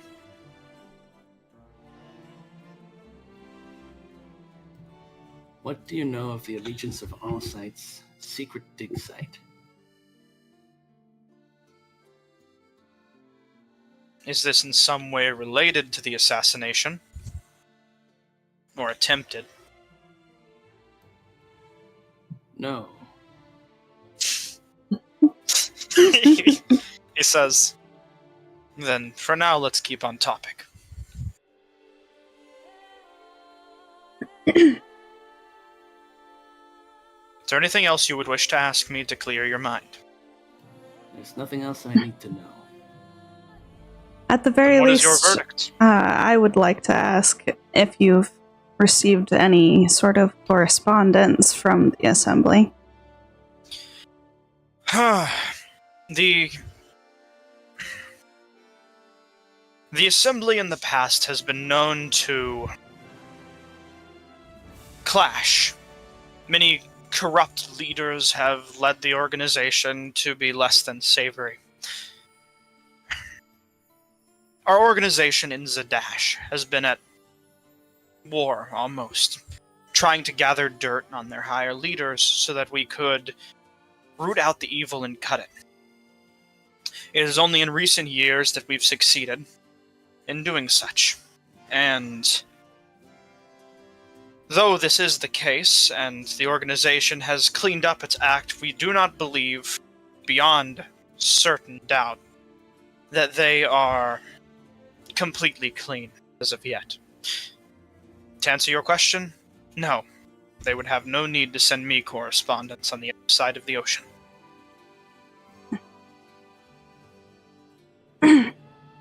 Well, then, can you at least hypothesize to me why our fellow Araz would be wanting to work with them? It's a wonderful question, and it's what we're currently looking into. We believe this is a part of some deeper plot, and we want to discover the truth. Araz was only of our lowest rank. An aspirant we were testing to see if he could be trusted to more higher capacity. We thought that sending him on a job with a couple of new faces to give them a tour through the city, given his extensive knowledge of different mail routes, would be a good idea. It was unfortunately more than we expected. In hindsight, perhaps he was too enthusiastic to take up the task. But we saw it as no more than wanting to climb the ranks. We will be more thorough in the future investigating new members, I assure you. How well do you trust the other members of your order?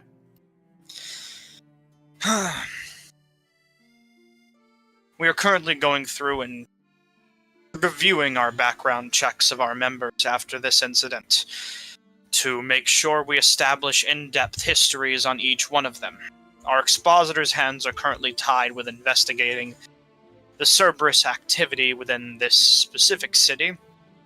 However, I can say that I'm confident that the remaining members we have are not of similar thread.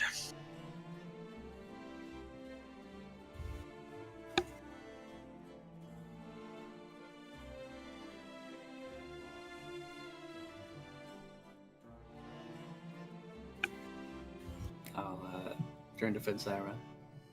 Are you satisfied with his answers?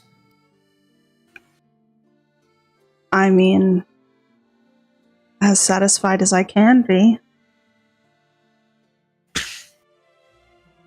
Obviously, I'm still paranoid. Getting answers didn't really fix that much, but...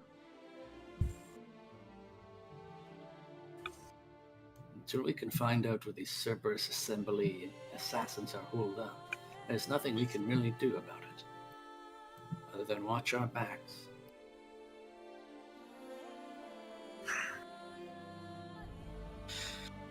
I do hope that this can be dealt with sooner than later.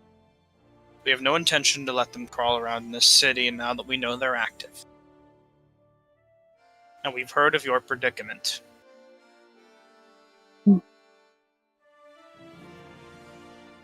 Well, it looks like I don't need to explain that to you then. Now, if you may, looks to you, Erix. To less important matters, then. Would you like to drop your spell? Not yet. Very well. But I assure you that I'll keep my answers straightforward if they aren't related.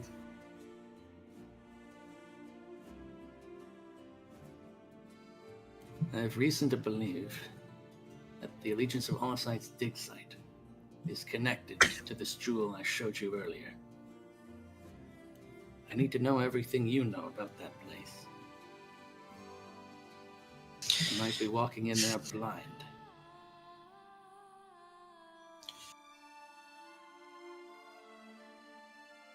Unless you're a member of our organization, assuredly trust. I'm sorry, but that business is going to have to stay mine.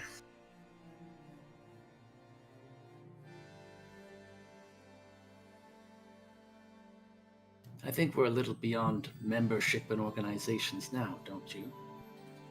Seeing as your organization tried to have us killed. Yes, I already told you we did not try to have you killed. It was an unfortunate coincidence. And it won't happen again. One that you can make up for. If making up for it you're involves... good-spirited. If making up for it involves sharing classified details, I can't. I can pay you recommendations for what's happened. It's the best I can offer. If it would make you happy. And I think we have nothing more to say to each other. That is unfortunate. I would wish to talk more, but... you know I cannot. If you have your own secrets, then so do I. Very well. Would you like your recommendations? Keep them. Very well. And I'll give Zyra. You're welcome to yours.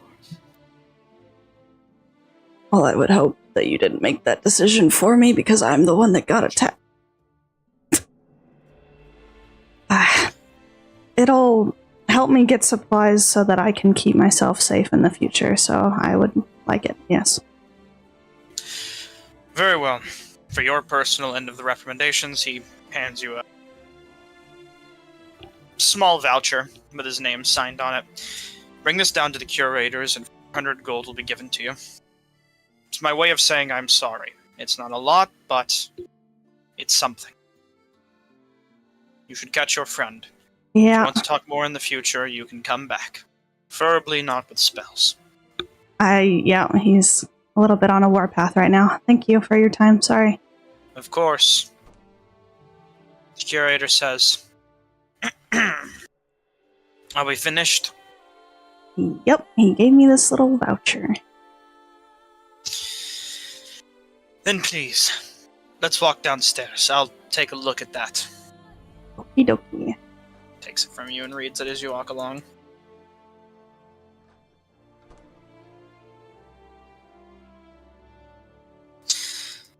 You'll pass straight through the next floor, I'm assuming, back down to the first floor. On the way there, she'll take the voucher and look to you and say, "Alright, follow me for a moment." Taking you to a nearby room, she enters in, comes back out, and hands you the allotted gold. This should do you some favors. We're truly sorry for what happened. 400, yes? Once you take your money, She'll send the two of you on your way downstairs.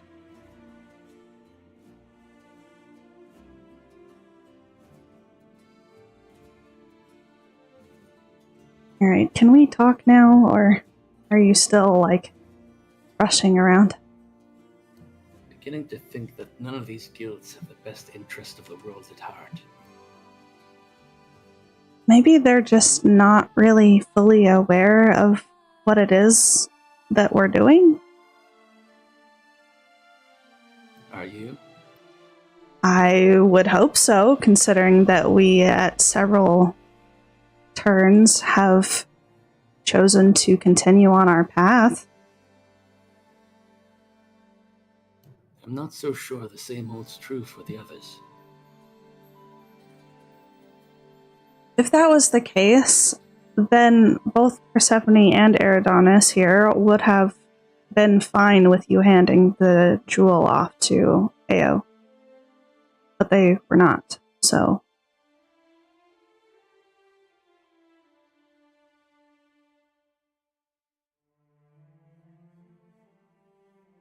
What is it you want to talk about? I mean, the last time it was you and I having a very important conversation, we were back in Jorhas. So, I don't feel like anybody ever really checks in on you, on how you're feeling about things. You seem to just keep it all to yourself all the time and not tell anyone how you're feeling, other than the moments where we're trying to make decisions and then you end up walking off by yourself because you're not happy about them. Why would they check in on me? Well, I'm the one who's got it all figured out. I have the destiny to pursue, the weight on my shoulders. I'm here checking on If I you. don't That's what I'm doing. Piece together, then what kind of symbol am I for everyone else? Well, first off, you're our friend, so we're supposed to be equals and learning from each other, more of having somebody up on a pedestal.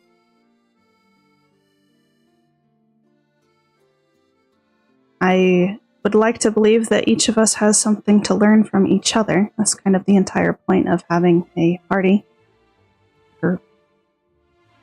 Each one of us is fallible in our own ways, and stubborn, as I've come to see. My failing seems to be my naivety. I I wouldn't... see someone who needs help. I'm compelled to assist them. I'll go out of my way. But not Eridanis.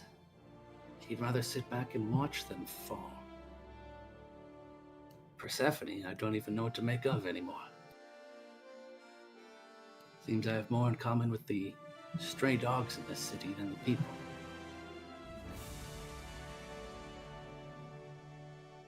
I feel bad that our lack of team communication has led you to feeling that.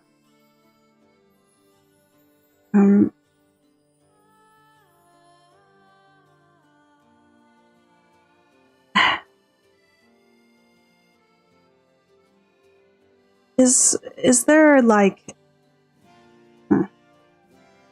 what I've been trying to do is see if there is a good middle point for all of us to reach, because I understand where you're coming from and I don't disagree with you, and I can see where the others are coming from as well. It's just difficult to try and find a spot where all of us are happy. And if I get your perspective on things fully and comprehend it, I might be able to help us reach that and be a cohesive unit.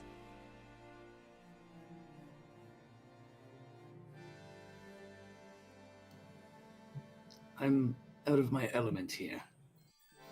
I'm not sure what you mean by perspective or middle ground.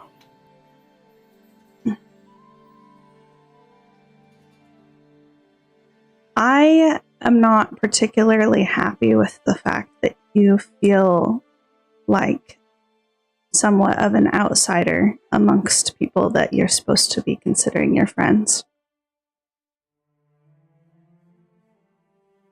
And I want to help you not feel like that. I've known you and the other two for all of 2 months. It's not a long time to build a friendship, especially a lasting one.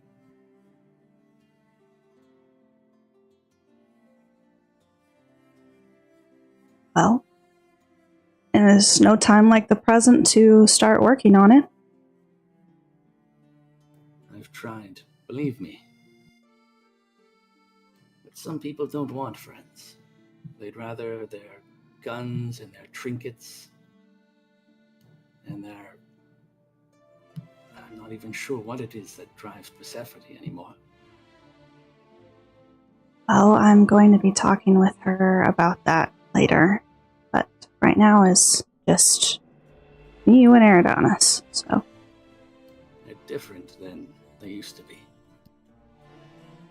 Colder. Yeah. I mean, I feel like you kind of are too, in a way, after what we went through.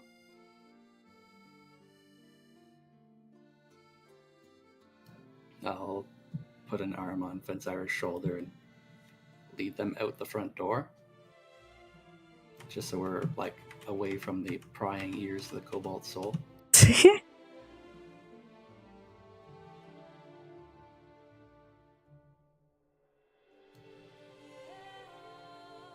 I know I'm not supposed to take credit or put the weight of everything that's happened to us on my own shoulders. But I can't help but think Persephone died because of me.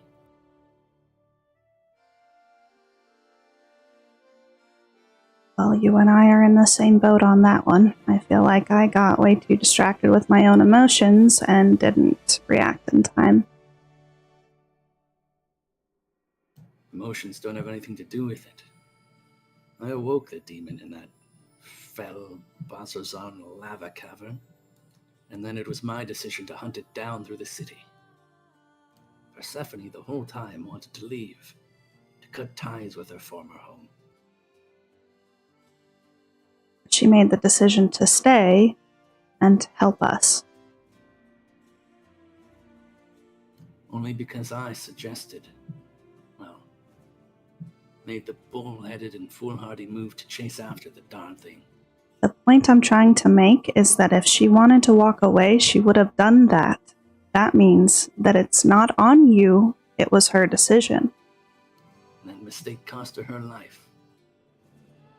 Nearly cost me mine.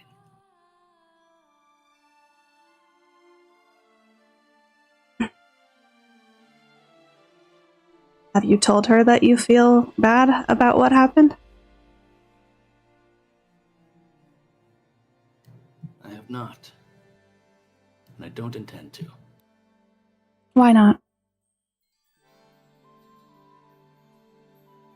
I've never been good at opening up to people.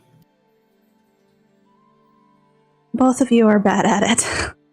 But she's making an effort with me to be open, so I would hope that she would make an effort to be open with you, despite you two currently being not on the best terms at the moment.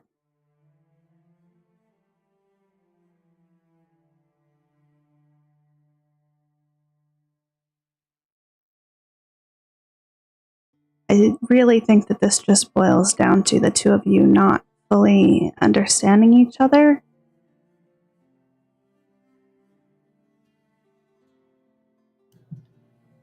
What is there to understand? She's a 3 times resurrected drow, and I'm a 200-year-old Triton. We come from very different walks of life. We have completely opposing worldviews.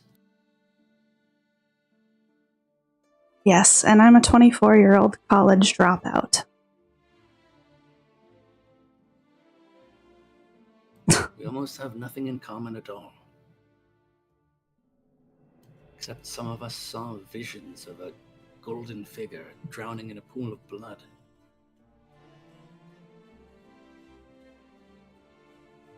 Whatever ties may bind, we're all bound to this destiny that we're trudging on forwards towards. And I don't feel like we necessarily have to agree on everything in order to get there. Not every road to, the correct location and is going to be pretty and perfect. Perhaps you don't have to get there at all. There are other roads to follow. Ones that don't require you to make such sacrifices. No offense, Eric's, but what else am I going to do at this current point in juncture, other than try and get to the bottom of this and fix this problem that we find ourselves bound to? I have an entire, underground assassin group coming after me because of my magic. Sure, let's hypothesize that I walk away right now from all of you. And you know where that'll land me? That'll land me probably in some creepy ass hidden location and have my magic sucked out of my body. Does that sound appetizing, appealing, interesting to you? Because that doesn't sound interesting to me when I could be right here beside my friends going to do something that will actually have an impact on the world around us. So you would go back to a normal life. Find your family again. What makes you think that I'm going to be able to make it back to my family in one piece?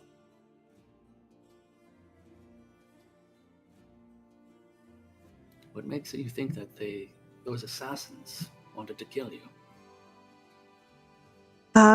Probably from the fact that they were actively attacking me and Eridonis.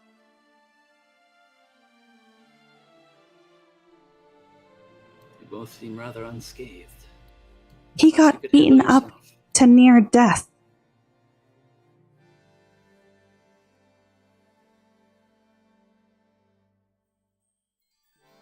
And at the end of the day, that was his choice, wasn't it? To stay and fight for you. Right, it was. And I'm hoping that you'll do the same, because you told me that you would help me go and deal with the headmaster.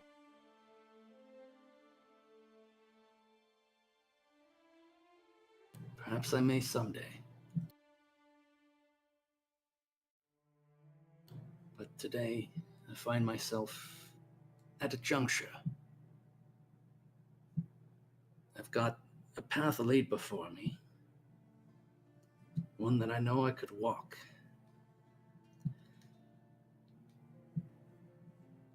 I don't know what awaits me at the end of this road.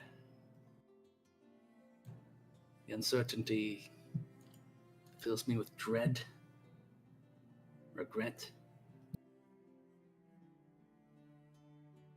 and a little bit shame.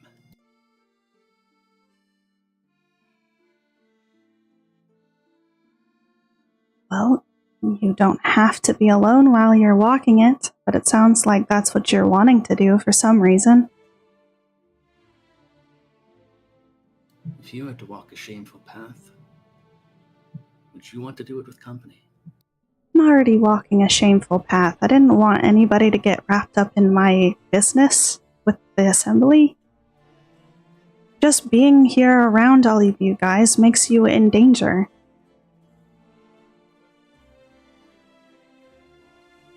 More so with every passing day.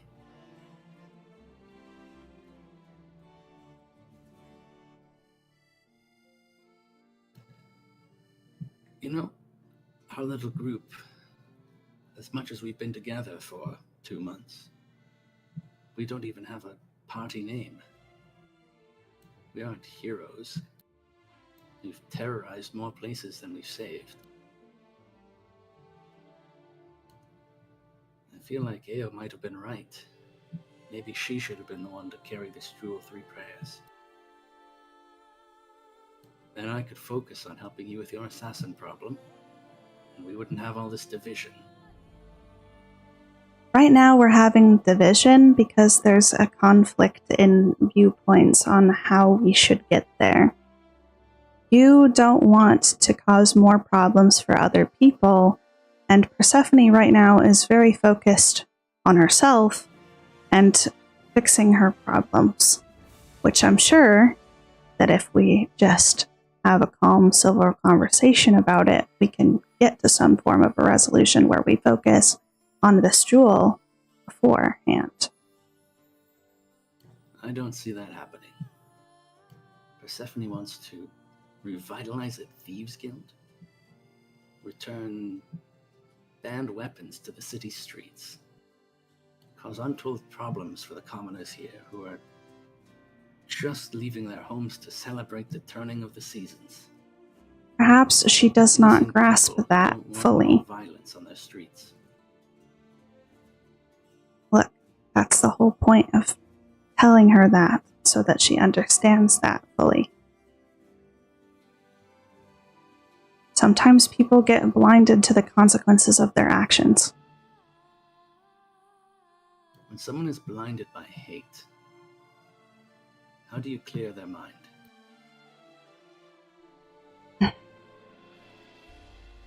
Compassion?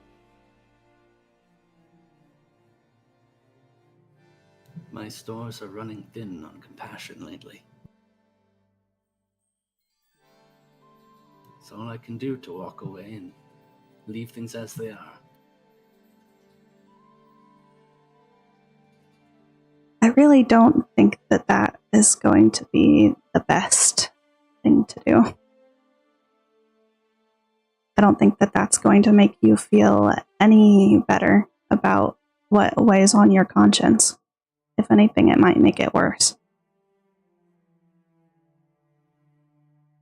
One of the oaths I swore when I became a paladin was to stand against wickedness that would swallow the light, beauty, and laughter of the world. I don't want to have to fight Persephone, and I've tried talking. No offense, but I don't think that you tried very hard with talking to her. At least not in the way that she needs to be talked to about it. I think both of you got very, very defensive, and were not listening to each other to listen and understand. You were listening to respond.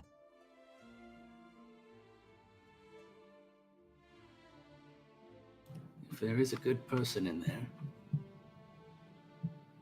who has ambitions beyond seeing the world turn to ruin, I can't see it.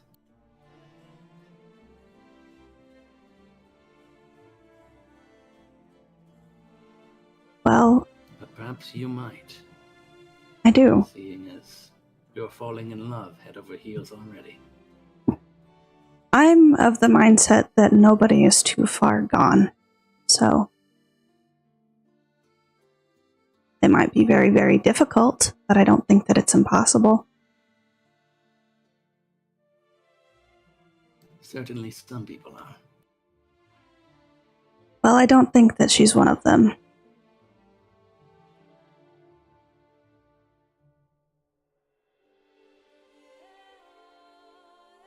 Then what are you doing here with me?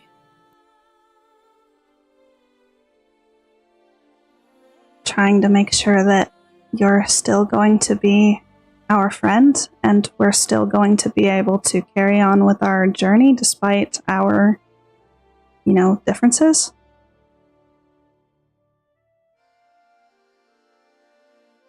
If you think Persephone can be helped, then perhaps you could send a message. Okay.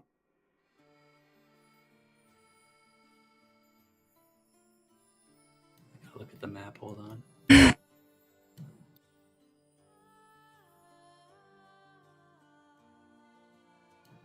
I need to go to the crossings of Eventide. And then after that, I need to speak to the leaders of the Allsight Guild.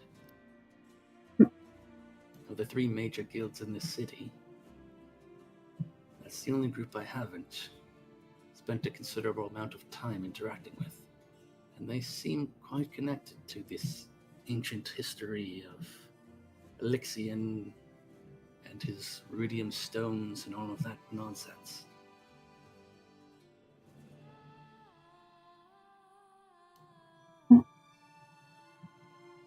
I'll make an effort to try and rebuild this friendship. But for Persephone's part, they have to make an effort to try and care about this destiny that we're chasing. And try to put it ahead of terrorizing the people of Ank'Harel.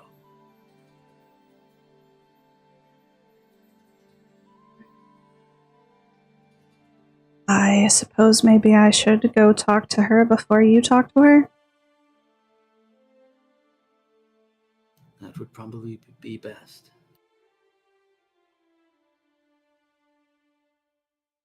And what, you want us to meet you over in the Sigil District again? After you go over to the Eventide? Is that the plan? If you want to go investigate an old Raven Queen temple, you're free to meet me there as well.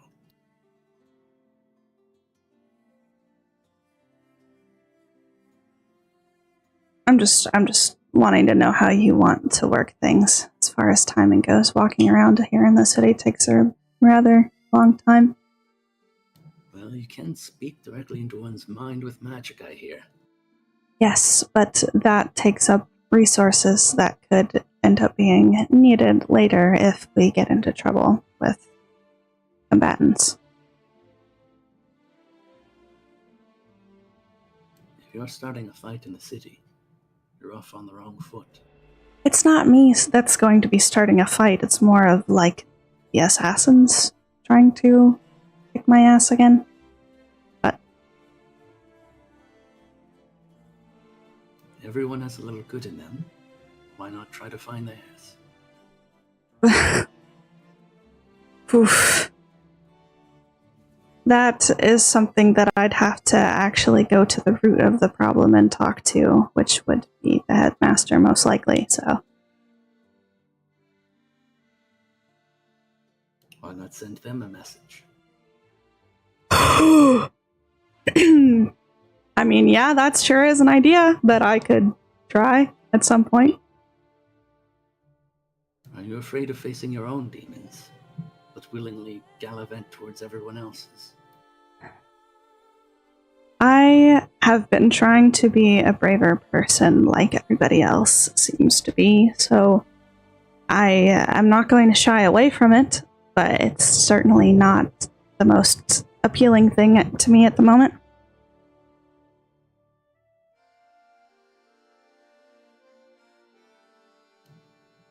Perhaps you can think on it then. Yeah. I mean, I need to contact my family first to make sure they're okay before I talk to the headmaster anyway, but just to solidify the plan, I'm gonna go talk to Persephone before you talk to her, and you're going to the Eventide. Where do you think would be a good spot for all of us to meet up at? That's a good question I have an answer to. There's a place called the Terrace Schoolhouse. Supposedly, the leaders of the Allsight Guild, a James Cryon and a person named Grizz, are there. Those are the 2 we need to speak to if we're going to get their permission to take a closer look at that dig site. Or perhaps find more information about our jewel and our Elixion figure. They're very accomplished archaeologists, and that guild has some sort of historical background. Okay. So we're meeting at the schoolhouse. You're going to the Eventide. Fuck. several hours. I guess you can just meet us there and that'll be fine. If you arrive there, you can tell them that Eric sent you. No doubt they would have already heard of me. Alright. I will do so. Just please, in the future, try not to blame yourself for everything bad that happens. That's a bad habit that I have too, so it kind of sucks hearing that other people are feeling it and not saying anything about it. Strange. I've said plenty, but it tends to fall on deaf ears. I suppose that's how these things go, isn't it? But you can see that I'm at least making a conscious effort to try and be better. There are too many things I need to make conscious efforts for these days. But I suppose if I'm to continue my aramente at some point, I have to double down. Alright, well, I won't keep you too much longer because you need to go do your thing. Just take care. Thank you for letting me talk with you and convince you to give the group another chance. Well, there's Stephanie, but the group as a whole, let's say. So that way, we can have a party name at some point, because that would be pretty cool. And watch your back. And watch Eridonis's too. Oh, trust me, I've been looking around like crazy. But yes, goodbye. Good luck. And then we parted ways. Wow. Alrighty. With that, I suppose we can continue on. But before, we're going to take a short break. Use the restroom, grab some drinks, do as you do, and do as you must. I'll be back in about 5 minutes or less, we'll see. Do what you need to do. Alright.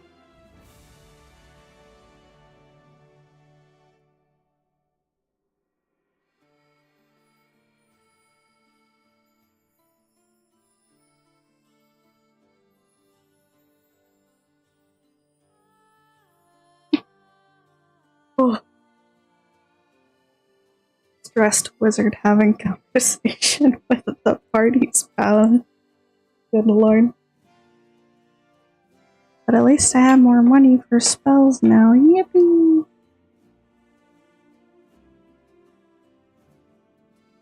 Ay, ay, ay, ay, ay.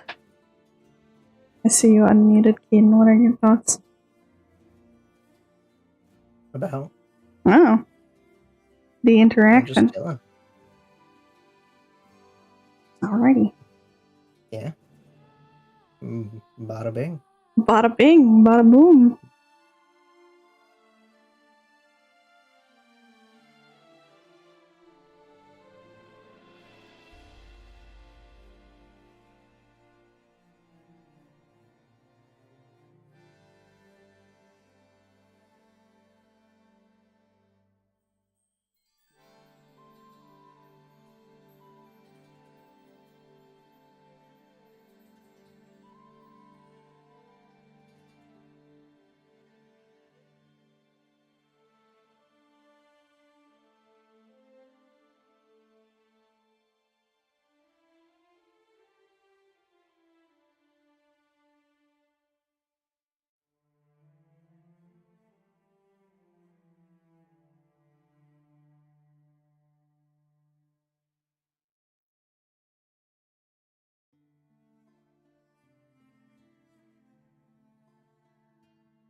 back.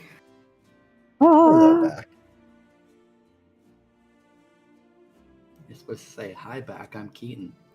No.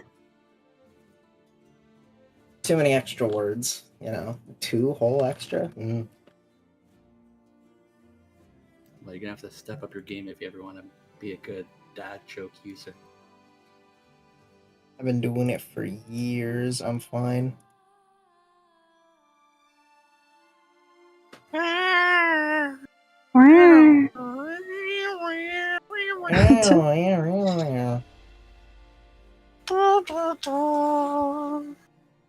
Can't wait till I get to the slopes of Blesher in The Witcher. It's gonna be crazy. It will be crazy. My Nether Deep flashbacks. Have you been playing The Witcher 3? No, but I should soon. You say you're having Netherdeep flashbacks as you're playing Netherdeep? No, when I play The Witcher and hear the song, Keaton. No, I want to. I left off in Skellig last I played. So I need to keep going. Slopes of Blesher is from the expansion. It is. Yeah, I have it in the Blood and Wine folder. I have all the expansions, though. I really do want to try it out. They were all really cheap. I think it was $10 for all of it one time. Either way. As everyone's ready. Right to it? Right to it, then. As we carry on, Tanzira and Eric's, once again, the two of you had separate paths. Tanzira, to start with you, your destination is back to Persephone? Sure. Alright. Then you'll be making headway towards the Sigil District. In the meanwhile, Eric's, you chart your course towards the crossings of Eventide, making your way to the Raven Queen's Temple. On your way there, you pass through the lovely Gilded District. Perhaps the best part of this city. No military presence. Guards wearing armor, clad in gold and accessory. Decorated, finely made, as if each of these soldiers is individually picked by whatever noble houses might happen to line this fine district. You pass by a location on your way there. The Blessings Well. You see many religious and priestly figures all around this massive well of water. But I assume... Definitely stopping there. Alright, perfect, actually. In that case, let me get the map for the Blessing Well. This would be under the Temples map, I believe. Yes, it is.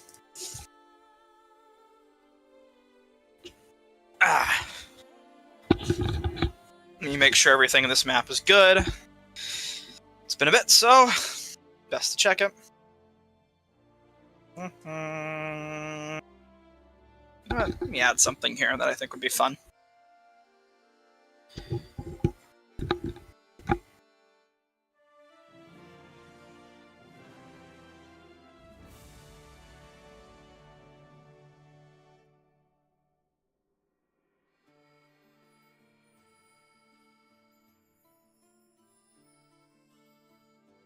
Alright.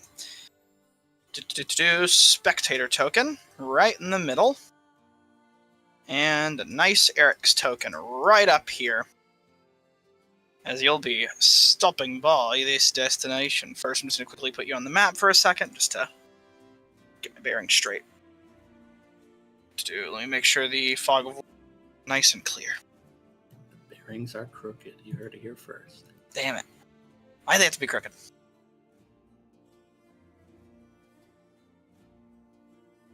Alrighty.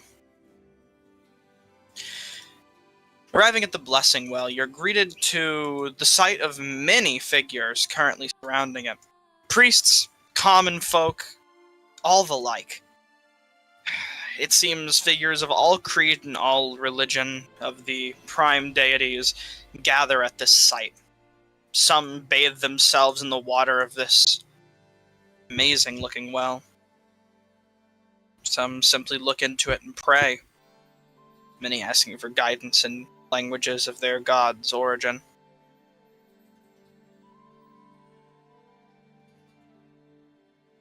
What kind of languages am I able to pick up here? This man seems to be speaking in some form of Draconic. I'd say this woman over here would likely still be speaking in a tongue that you might not actually recognize, given your unique nature. I'd say this man up here would be speaking in Elvish. Just a whole spread, a menagerie, if you would. I'm trying to think of other gods-associated languages. Say maybe this guard would be speaking in Dwarvish. It's a variety, but anyone else would be speaking in, like, Marquesian, at best. A language you can't quite pick up. I am fluent. Well, you sure as hell are. I know all about Marquesian. I forgot, yeah, the fucking pirates existed. And back in the Shattered Teeth, there were fucking privateers. Alright. Well, though you have an older dialect of it, you'd be able to pick up bits and pieces all around. Is there any specific prayers or conversations you listen in on? Yeah, give me, what's the closest Marquesian speaker? Closest Marquesian speaker, maybe this man who's just praying for good fortune and a fine harvest from the Changebringer.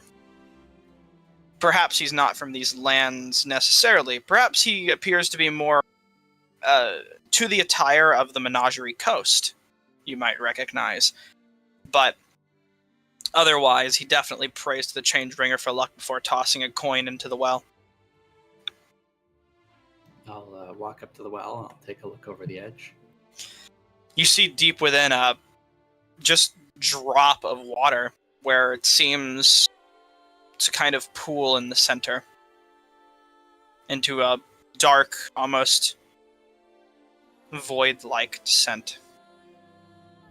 The guard next to you finishes his prayer, kind of just nods to you before getting ready to walk away. I'll nod to him and I'll start mumbling my own prayer to what did Druids worship? The old gods? The thing is, the prime deities are kind of that. The spirits of the elements? Yeah, there are, like, elemental eidolon spirits that do pervade this land, primordial remnants, blessings of that sort, that the Galdrashari would be in tune with. They do respect certain aspects of the prime deities, specifically the Wild Mother, but, yeah, the elements, the elementals, and their spirits of these lands.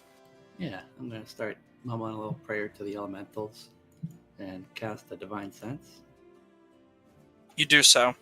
This is a sacred ground, most certainly. How deep is this well? Is it like more than 60 feet? I would say roughly 60 feet. Alright, so I can't sense the bottom. No. Well, it's exactly 60 feet. If you're looking down, you could sense the bottom, I imagine. Unless it's... Well, it is dark, I guess. You have to see it, right? Do you have dark vision? Good question. How does divine sense work? It's not behind total cover. You do have 60 feet of dark vision, so you'd be able to see through perfectly fine. Even then.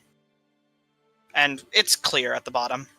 Though you do see an assortment of coins and some charms or holy symbols pooled at the bottom.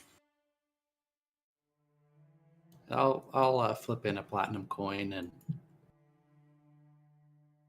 then I'll turn to the dragonborn beside me here. Yeah, he finishes his prayers shortly after and looks over to you.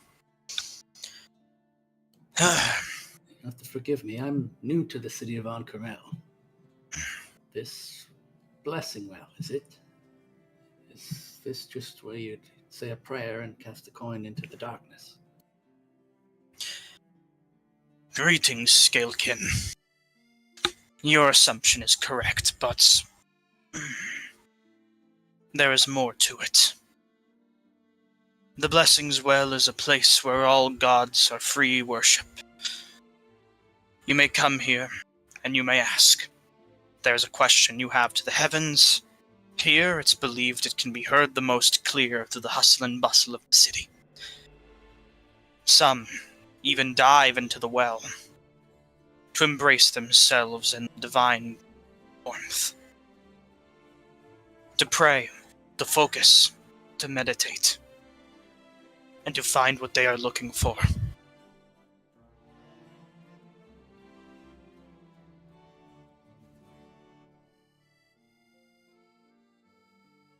And I think I will be back here later.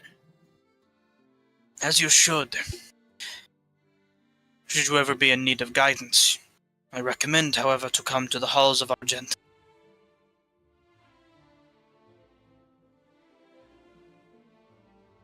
The Temple of Bahamut. I know it. We are always welcoming. I've heard its name before. Your heritage, your blood, it is mixed. However, I can still sense that strength within you.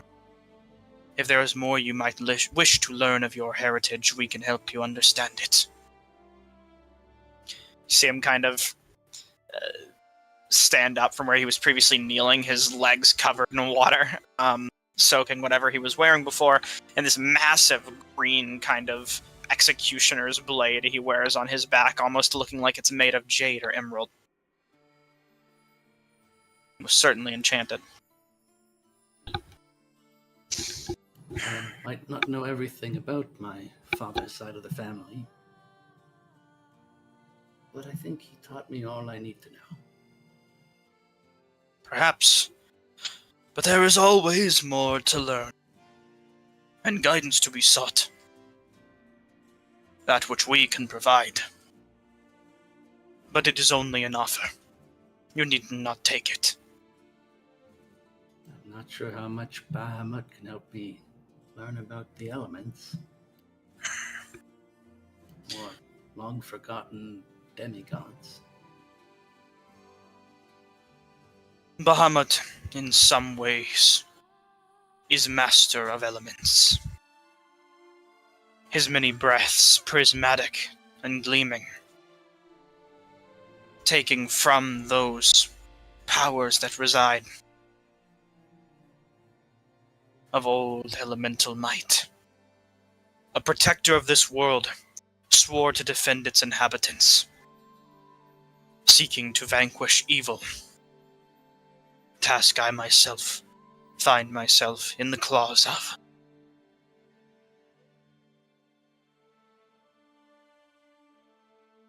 And you are a paladin as well, I take it. Of sorts.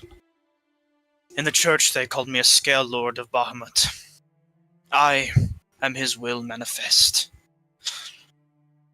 I soon seek to travel distant lands, so that I may vanquish evils that lie within. That which would seek to empower the betrayer gods once sealed. I suppose in my church, I'm called a guardian of the Gautrashari.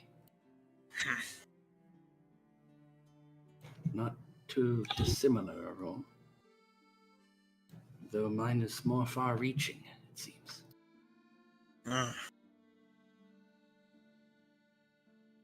Our type are spread across these lands.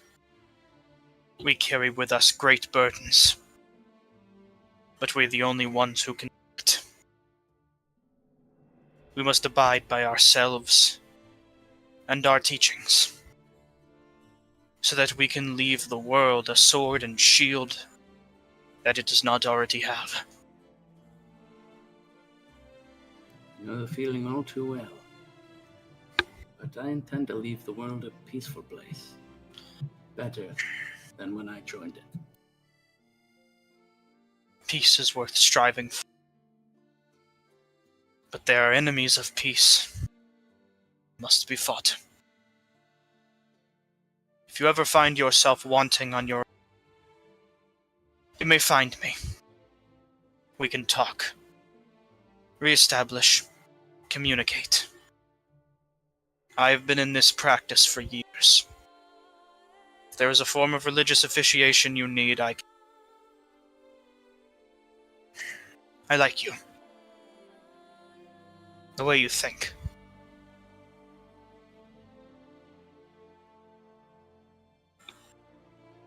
And you. I hope that everything you've prayed for comes to pass. I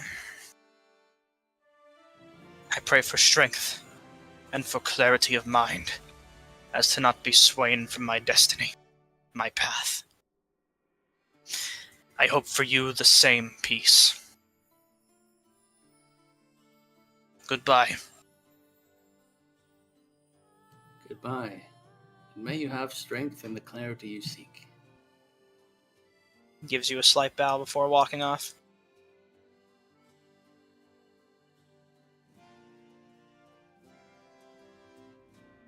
I leave. Alright, back to the Jewel of Hope. You'll continue your trek on towards the great crossings of Eventide. Yep.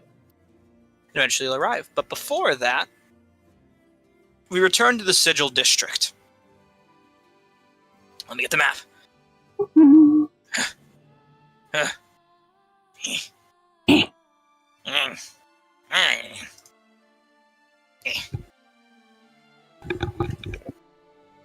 Where is it? Where is the fiends? There it is. Oh no, he put me in the alleyway. The murder. Alright. Continue. Persephone, as we return to you, and Zyra, you walking at your own leisure, you find yourself left off with a decision to make. What will it be? Truly. Which one of these is the unlocked door? The one right here.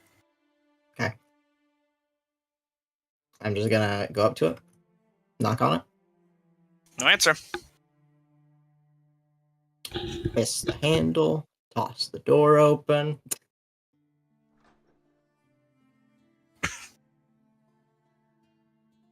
You don't see anyone inside, and it's a very... It seems used. There's a book, there's some drinks, but they seem barely drank. No foods or decorations. The cabinet's empty. It's a simple set of clothes.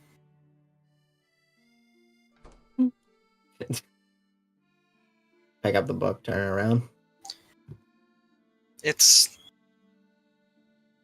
a simple tome. One's definitely from the chateau, perhaps, about, I would say, financing.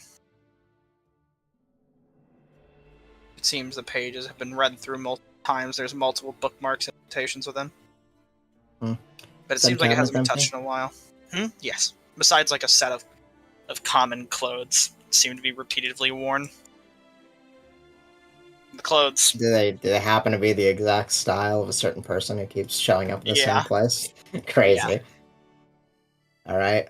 I'll quickly take a glance at the room, like in the nightstand underneath the bed, and then I'll get out of here.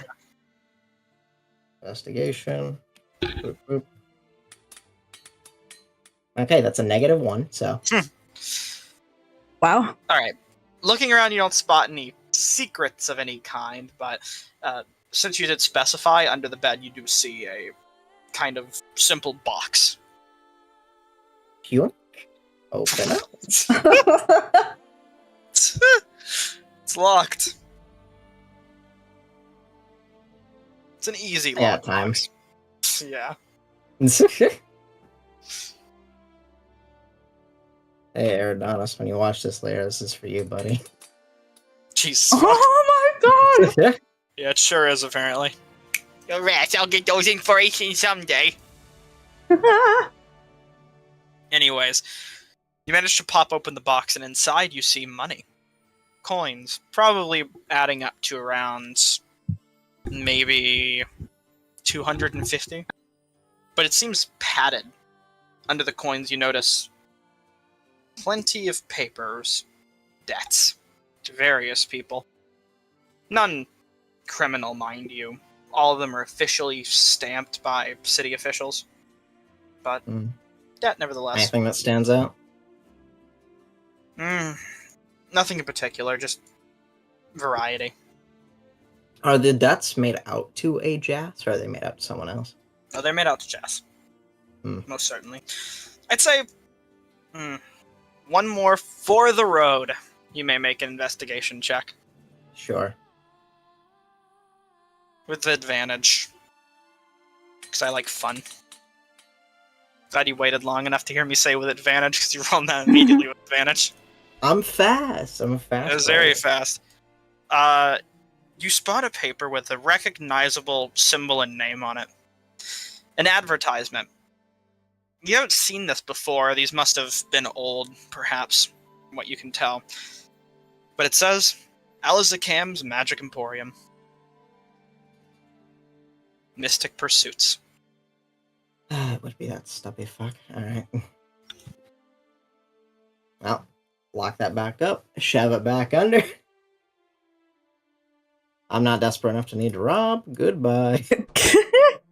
Goodbye. Flawless victory. Stephanie, win. Oh, that's funny. Oh, there's a fen. It is. I walked down the street while you were doing your Spot snooping. from Zyra.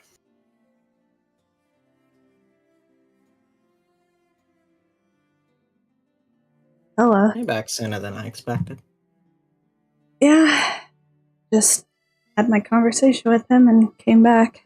I am at least 400 gold richer from talking to the Cobalt Soul about our problem. My god, at least it paid you. How'd it go? With the Cobalt Soul or with Eric's? With Eric's. He got paid, I can guess what happened with that. He did not accept money.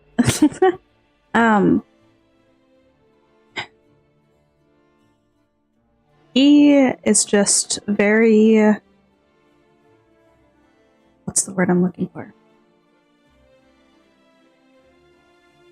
He's putting a lot of weight on his own shoulders to sort of be a good example for our group, and is taking it very personal when we are not doing well, and especially for, you know, what happened.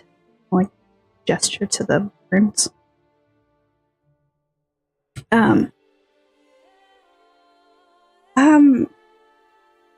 For the most part, he's just concerned that maybe in all of this commotion, that you've sort of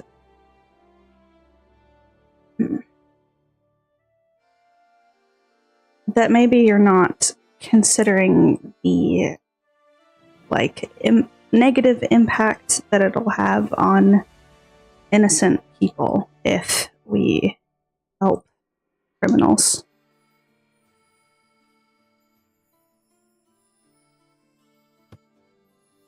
That's what he's worried about? Yes. I mean, I guess I could have guessed that.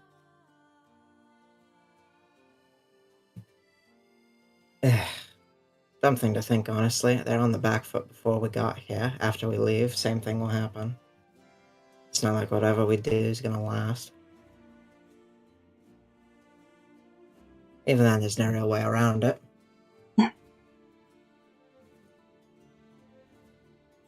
The main concern as well is just that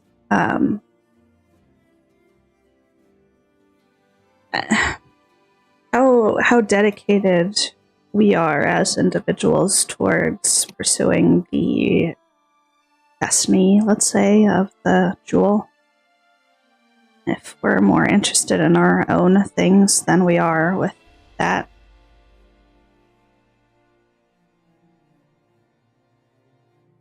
So he's worried that I'm not dedicated to destiny. It's more of all of us, because he said the same thing about me, is that I could leave and go do my own thing if I needed to, or You're being hunted down. I told him by- that. I reminded him of that. It's Whatever. more of just look.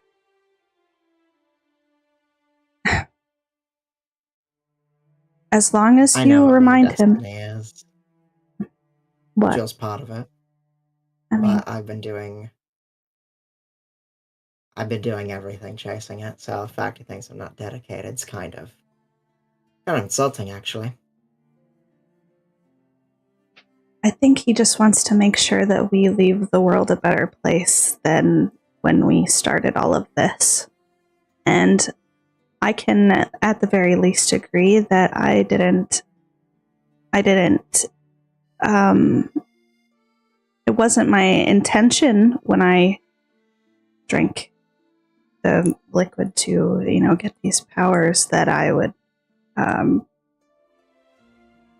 be here, I guess. But if I have them now, I might as well use them for something good rather than bad. And maybe if I prove that I'm not a negative liability or something, maybe they'll leave me alone, but I have no idea.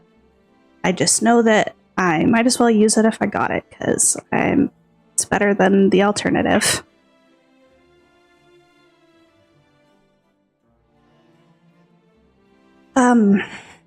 But So what, that's it? He just talked at you and then he didn't come back? well, he does want to talk to you and, give it a chance to patch things up. At the core, he just wants to make sure that you're not, wanting bad things to happen to people. Not a bad person, let's say. That you're not clouded by your need for revenge, in the sense that you will then put other people's lives at risk that are not a part of it, let's say.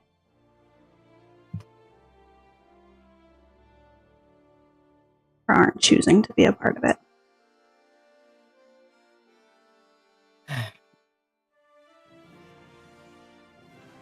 Really hope that it'd be pretty obvious that I care about other people.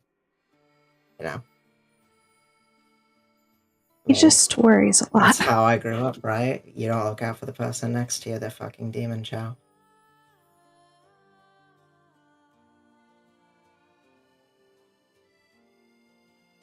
I get how it sounds. Yeah. I really do. I mean, just thinking about that guy makes my blood boil. But I promise, the guy I want dead is bad news. He For the killed me meantime. and my friends years ago. And when I finally realized what happened, where is he? Near head of the government. Just a couple runs down in the strongest military in the entire world. Now imagine what a bastard like that's doing with that. To harm other innocent people, I suppose. Yeah.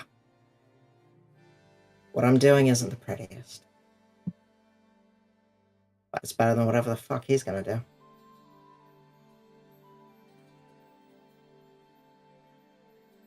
Just try and be patient in the conversation. I even found myself getting a little bit frustrated, but I had to stay calm. He means well, and you mean well. You guys are just speaking in different languages. Just reassure him that you're not trying to get people in this city in more trouble than they deserve, let's say. That's basically it.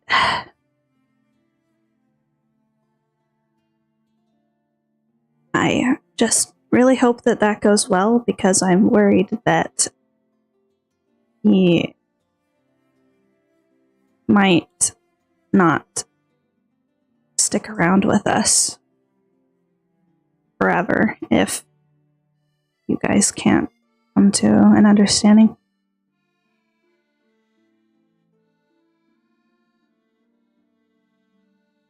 I'll try my best, Fat. You know I will. Despite how much heartache Eric's puts me through. I don't know what it is. That attitude on anyone else I would have just written off completely, but I don't know. I like him. I don't know why. Probably be easier if I didn't. But I do.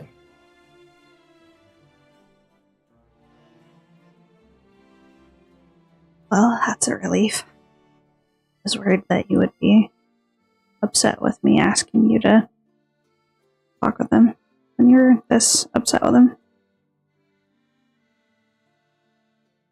There's no reason I get upset about a conversation. Until, he says something stupid, but I don't know why I do that. Fucking... I'm way too dismissive. Just... I'll listen to him. I will. Well, he is currently going towards the crossings of Eventide. He wanted to meet up with us at the Terrace Schoolhouse, which is near here. He didn't say what time. A fucking Allegiance building? Yeah, he apparently wants God. to take a pit stop at every location of them. So, major actions. Well, even if I didn't want to talk to him, I can't exactly have him wandering into the HQ of a consortium's enemy.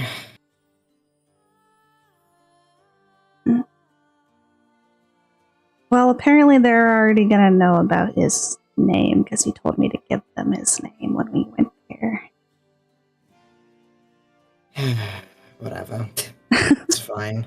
Not much we can do about it at this point, yeah. But Well, at least he'll be nearby when nightfall comes, because Wildmother Shrine's right over there. Got a ghost problem to sort out at least. I am not looking forward to that. I am tired of ghosts, but I'm not honestly not even sure if it is a ghost. I opened up the shed they have back there. I think there's just somebody living out of it. so what, you think that there's like just some random homeless person that's scaring off people from the place? Wouldn't put it past me. I believe that more than I believe there's just ghosts hanging around. Well, there were ghosts inside of that spooky mansion, so. I haven't forgotten, but this is a new problem. I don't think they just... I don't know how ghosts work. I hope they don't work like that. I mean, spirits that are like very intense about their negative emotions can linger and have an effect on a spot, but Right, but somebody would connect the dots, right? Like a guy dies nearby, a ghost shows up. I guess, yeah. Like the fact nobody's mentioned that just tells me that either nobody's thought of it, it's just not a thing. Well, we'll figure it out come nightfall, I'm sure. But what have you been doing around here? Not much. Checked out some like law library, really dull. You might like it though. There was a bar. They're doing performances tonight, I guess, for just the students around here. Ran into another Jas again, and then I broke into a dorm room. Oh, okay. That one was for Aradonis. He wasn't here, so I figured he'd want that. All right. I would not recommend that, but it's too late now. Hey, door was unlocked. Like, that's her fault at that point. I suppose. But let's walk over to this spot and see. A box of money certainly wasn't. Well, guess what? I didn't take any money, so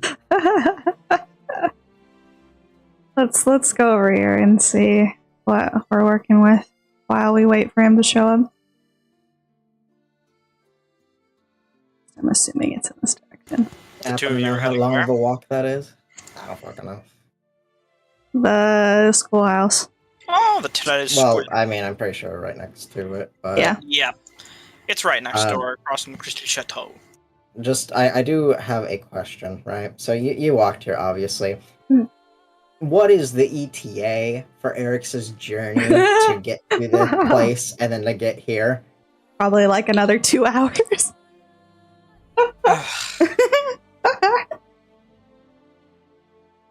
What do you guys Like- think a good ETA is? I don't know. I just want to know if I'm gonna have enough time to go to a spa day. Probably not. I will say it'll All right. probably be around like 1 to 2 hours. It's a long walk, but the streets are clear, so I put it more around 1 hour. That's counting the time he's going to spend at the actual temple, mind you. The time spent there, and then him coming over. There you go. Cool. I guess we'll just like chill. All right then. The two of you will be heading to the Therese Schoolhouse. Yes. We can get to that in time.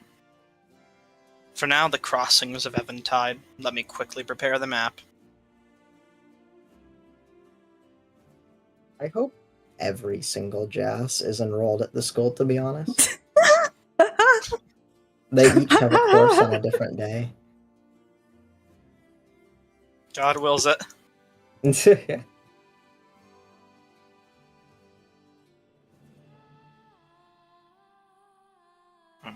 I'm missing something. Right? No, this is fine. Perfecto.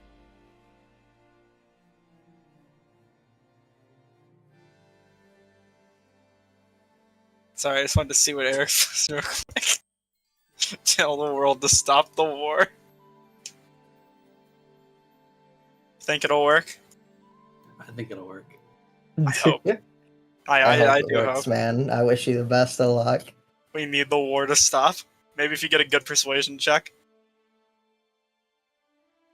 At 20s can do anything. Actually, hold on. What war are we getting to stop? The All one of war them. is over. All The war. The war's just gonna stop, dude. It's all gone. It's gonna be done one day. Either What way, active wars are give me going a- on right now? all of them. Anyways. Jeez, Mr. fucking 20,000 questions. Let me go ahead and do something real quick Oh, here. there he goes. What? Did I go somewhere? I mean, there was a lag thing. I thought that was you. Might have been me. Oh, that was it now? I mean, I don't know at this point. Who does know? I just turned off the music because I'm getting the that nice temple music ready. Onkarel! Duskmaven Temple has a specific song, apparently. I did not know that. Go back from whence you came. It's always a good, Oh, this is good. Alright. Eric's. As you approach the Temple of the Duskmaven, you see over the horizon a black stone, almost mausoleum-like building, built into the side of one of the nearby mountains of clay and stone. The doors are currently shut, but easy enough to open. Not locked, most certainly. Are these familiar-looking doors? Familiar in what way? Familiar, and I've seen these in a dream. I reckon. Oh, guys, the DM reckons. I reckon. Got a problem with my reckonings? I hope not. I guess I will just take a look at the temple from the outside for a minute and get a sense of how big it could be on the inside. Does it look like there's space enough or for like a giant pool of blood, or is that just like a dream playing tricks on me? It's hard to tell given the fact that it's built into the side of a mountain. The interior could be as big as the mountain, hypothetically. I'll gently knock on the door. The door creaks open as you knock. welcoming you in of its own accord. See an older woman praying to a red fountain. Man, she didn't even answer the door. That's how cool she is. As she stands before this fountain, you can tell the water is most certainly water, but a red glow and reflection bounces off of this pool, giving it an almost blood-like appearance. It's not viscous, how much you can tell. She stands up as you walk in, looks towards you. Hello, Seeker. Hello, priestess.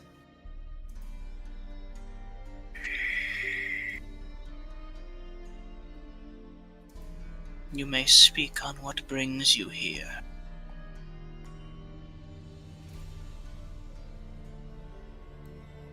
Do many people get carried here by dreams? Only a few. And we expect their arrival. Yours has been written. Written by who? Perhaps you'll learn. Please. You may close the door on your way in.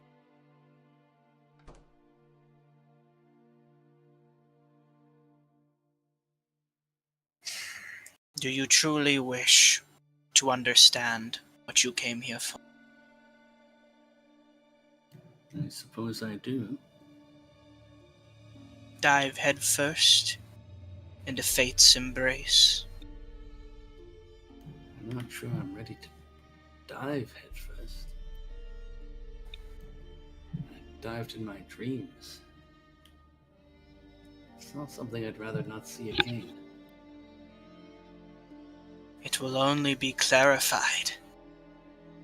And clarity might make it worse.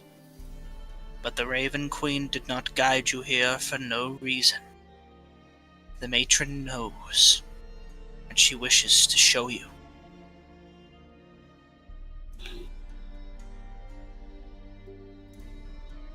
Well, made it this far.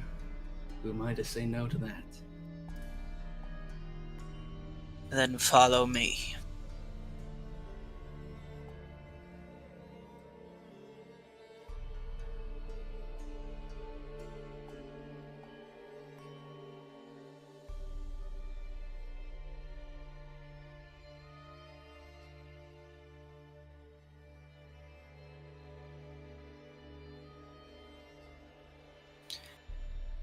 Within, destiny awaits you. You will know what to do, as you have been guided. Very well.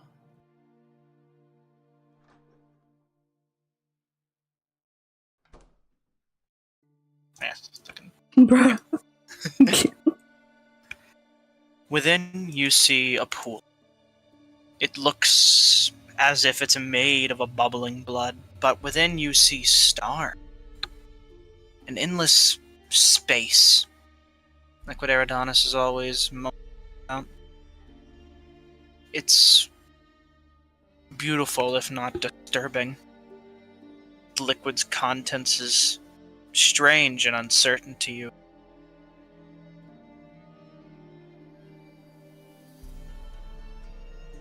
I'll start undoing the strips of my armor and lay down my weapons at the side of the pool. And once I'm sufficiently buoyant, I'll start wading in. As your foot touches the water, immediately a shock of cold travels up your body, through your spine, chattering your teeth.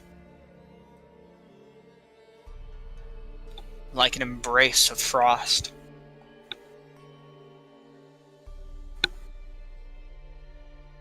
I'll take another painful step into the freezing cold water.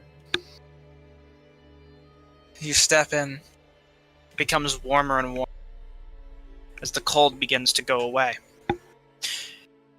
You keep stepping, and the stairs that you walk down into the pool feel almost endless. As if you keep walking, the liquid eventually disappears almost around you. You can't see, but feels like you're in air as visions come to you. You see yourself in a different place. Your vision goes dark, and for a moment, you're underwater once again, with its weight pressing down upon you, crushing the breath from your lungs, and a dim light in the distance, red in color. Then, a moment later, you're back on the battlefield, but it's a different one. The sky is dim, and you're surrounded by creatures. You stab your spear through a slavering demon before spinning and slicing the throat of an equally slavering human. One of those twisted enough to side with the betrayers. You see one of the defenders cut down, red blood mixing with the black ichor that you feel squish beneath your boot. You spin, you dodge, you cut, and you stab. The smell of blood and rotting eggs burning your nose. Where is Perigee? Moving further into the fray, massive demon with tusks, dripping black feathers rakes its claws down your back. You barely feel it, noticing only for a time it takes to deliver a spear strike through its skull. You must find Perigee. She is your divinely granted, immortal companion. If a being created and blessed by the Moonweaver herself cannot overcome the curse of Ruidus, what hope is there? She lends the defense. She'll be with the worst of the fighting, the largest of the demons. You charge through a clump of lesser demons, shield first, sending them to the ground, dimly aware that they are being crushed under your hooves, under the hooves of the bull demon, goring another of his. A divinely bright blast of radiant light thins the field before you.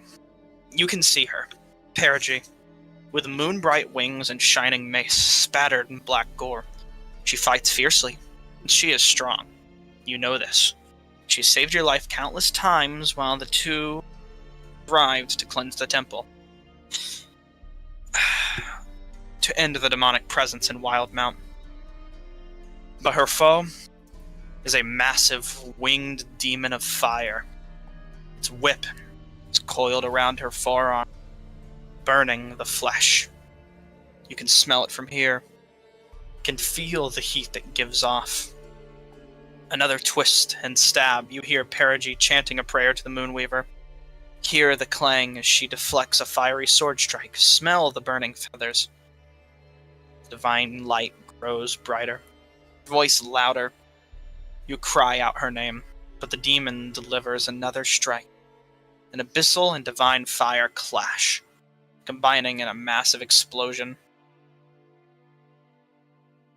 Your eyes clear, blinking away tears. Everyone around the blast radius, friend and foe alike, is char, smoldering on the ground. The demonic general is already melting into smoking black ichor, and Perigee is softly glowing ash. Above Katha shines, full and beautiful. Beside it, Ruidus gleams, red and hateful. You fall to your knees. Time slows and speeds. In the battlefield around you, the enemy flees and scatters. Their general defeated. Your remaining allies cheer, for they have survived another day, repelled another attempt to retake Bazazan. But you cannot find joy, cannot breathe, pain in your chest. Eventually the sun rises, so does Elixion, off to fight another battle. His vision clears. Again you're you. In the darkness rises a face. A pale white mask, surrounded by feathers. Its expression is expressionless. You see a face, assuming this to be a woman of some kind, but you can't make out anything beyond that mask, as if there might be anything there in the first place. Her attire is starlit, like the skies above at night. And she is large, staring at you, like a moon herself. Its feathers rain down around that of a raven's.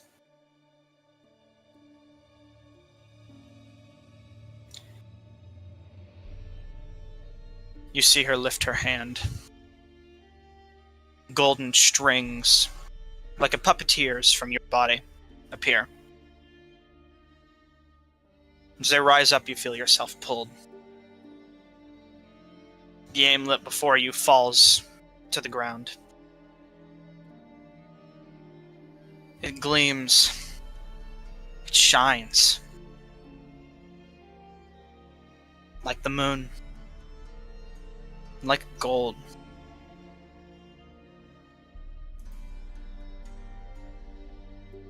Around it, you see the red creeping in.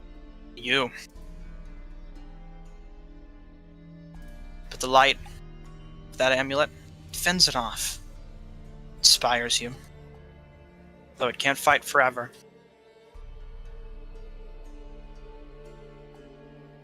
Once again, your breath returns to you. In this moment, visions will flash before you, as if through death, seeing every moment of your life played out before you. Life flashing before your eyes, some call it. Though you never thought you might see it again. Your past is played out. But so too is something else. You see the great rolling magmatic volcano. You see steam fields, oceans, ships, rolling desert sands, lost temples. You see smoke, like that of gun. You see stars, spelling out a fate.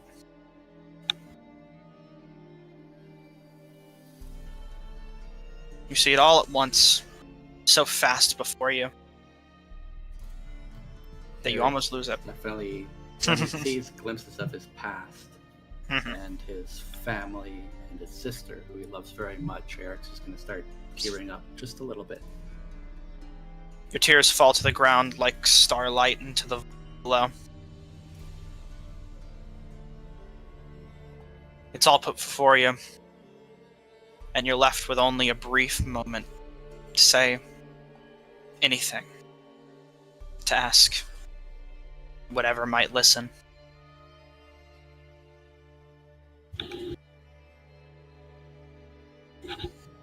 If I save him, things will be better.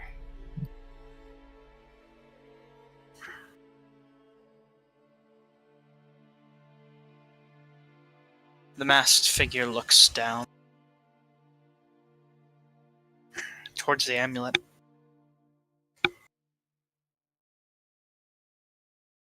They do not give you an answer, but their cold recognition hits you. They have shown you what you must see. It's for you to decide that fate. Around you, the world returns. You see rolling black clouds of red, almost like veins, fruidium striking throughout them.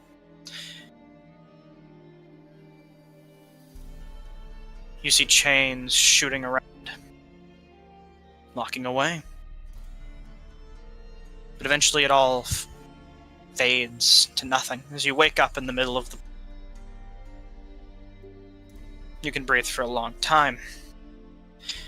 So you manage to poke your head up just in time as the vision comes to an end. And you've seen what you were meant to see.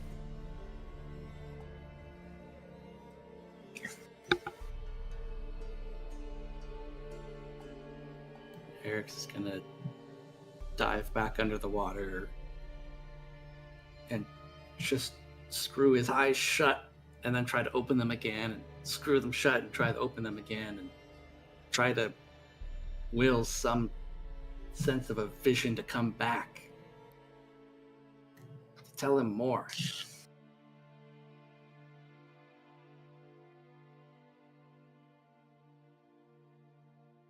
And when no further direction comes, he's going to swim back to the surface and climb back up the stairs. Outside of the water, you see a single black raven feather lying on the ground.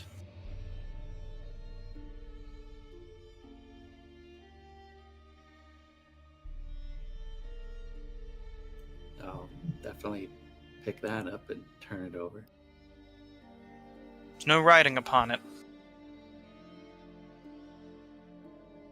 Something feels from it, but not sure what. I'll hold on to it. Are these footprints also here, or is that just part of my... Those are older footprints. People have been through here before, and you leave your own set of footprints as you walk out.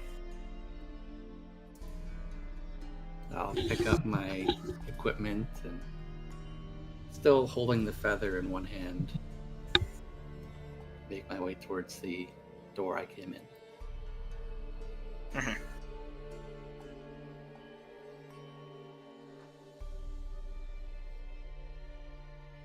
The Dusk Bearer stands outside, looking at you.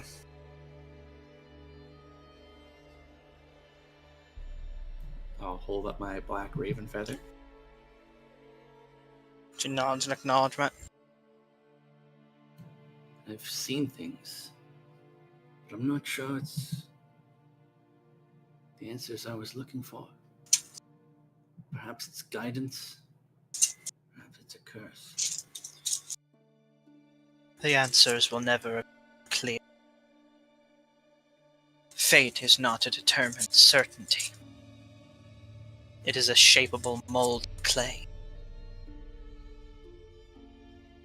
How will you shape yours? What will you interpret of these visions? Perhaps they are a curse if you see them as such. Perhaps they're guidance if you choose them. And I'll choose guidance. If it's up to me, there'd be a lot less curses in the world. Perhaps it is.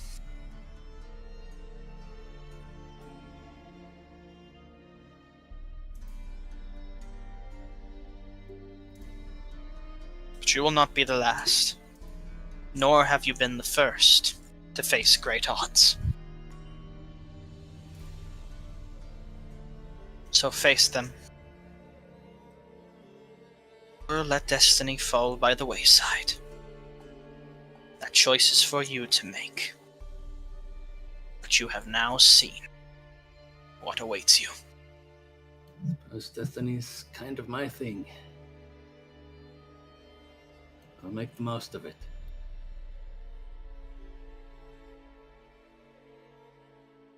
Thank you. Of course.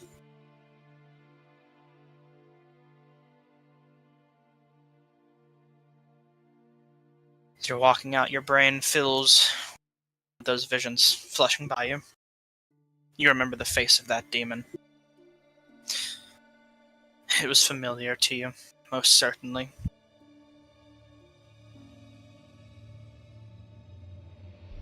Fiery, infernal, and hatred-filled.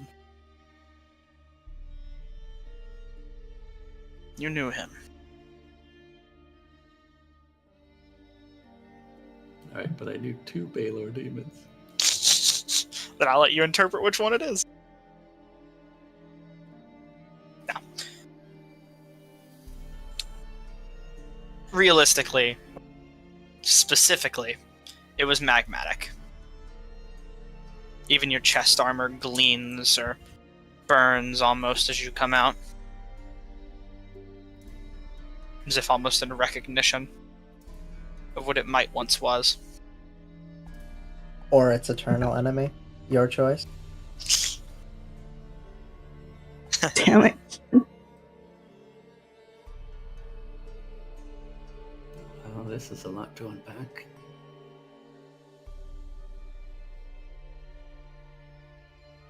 I suppose I should go find the others.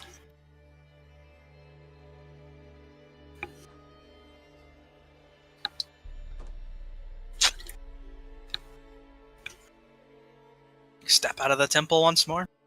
Yeah, I'm just gonna sit down on the stoop, feeling a little dizzy, lightheaded, and take like a solid 5 minutes to just reorganize my thoughts and catch my breath. But eventually, Eric's will get up and make his way back into the Sigil District. Alrighty then. Your path is in front of you, and you push forward.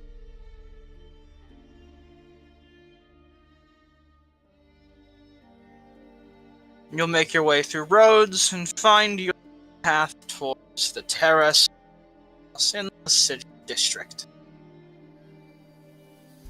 As you arrive there, you'll meet with your companions, and I'll let all of you have a brief moment to speak with one another before entering in. But before we enter in, we will end the session a little early, so take your time and speak as you wish. I was about to say... Oh, wait, before entering in. Yeah, something tells me this is going to be a lot more than a 15-minute conversation, and also Eridonis isn't here. Okay, I like that. Alright then. In that case, we'll end now. We'll come back to it next session when everyone is around. Have that conversation right at the start. I think pulling the trigger on that conversation right now is probably a bit much for the 15-minute timer. And I agree. it's an important part of it, so... That's why I ended it. I know. Yes.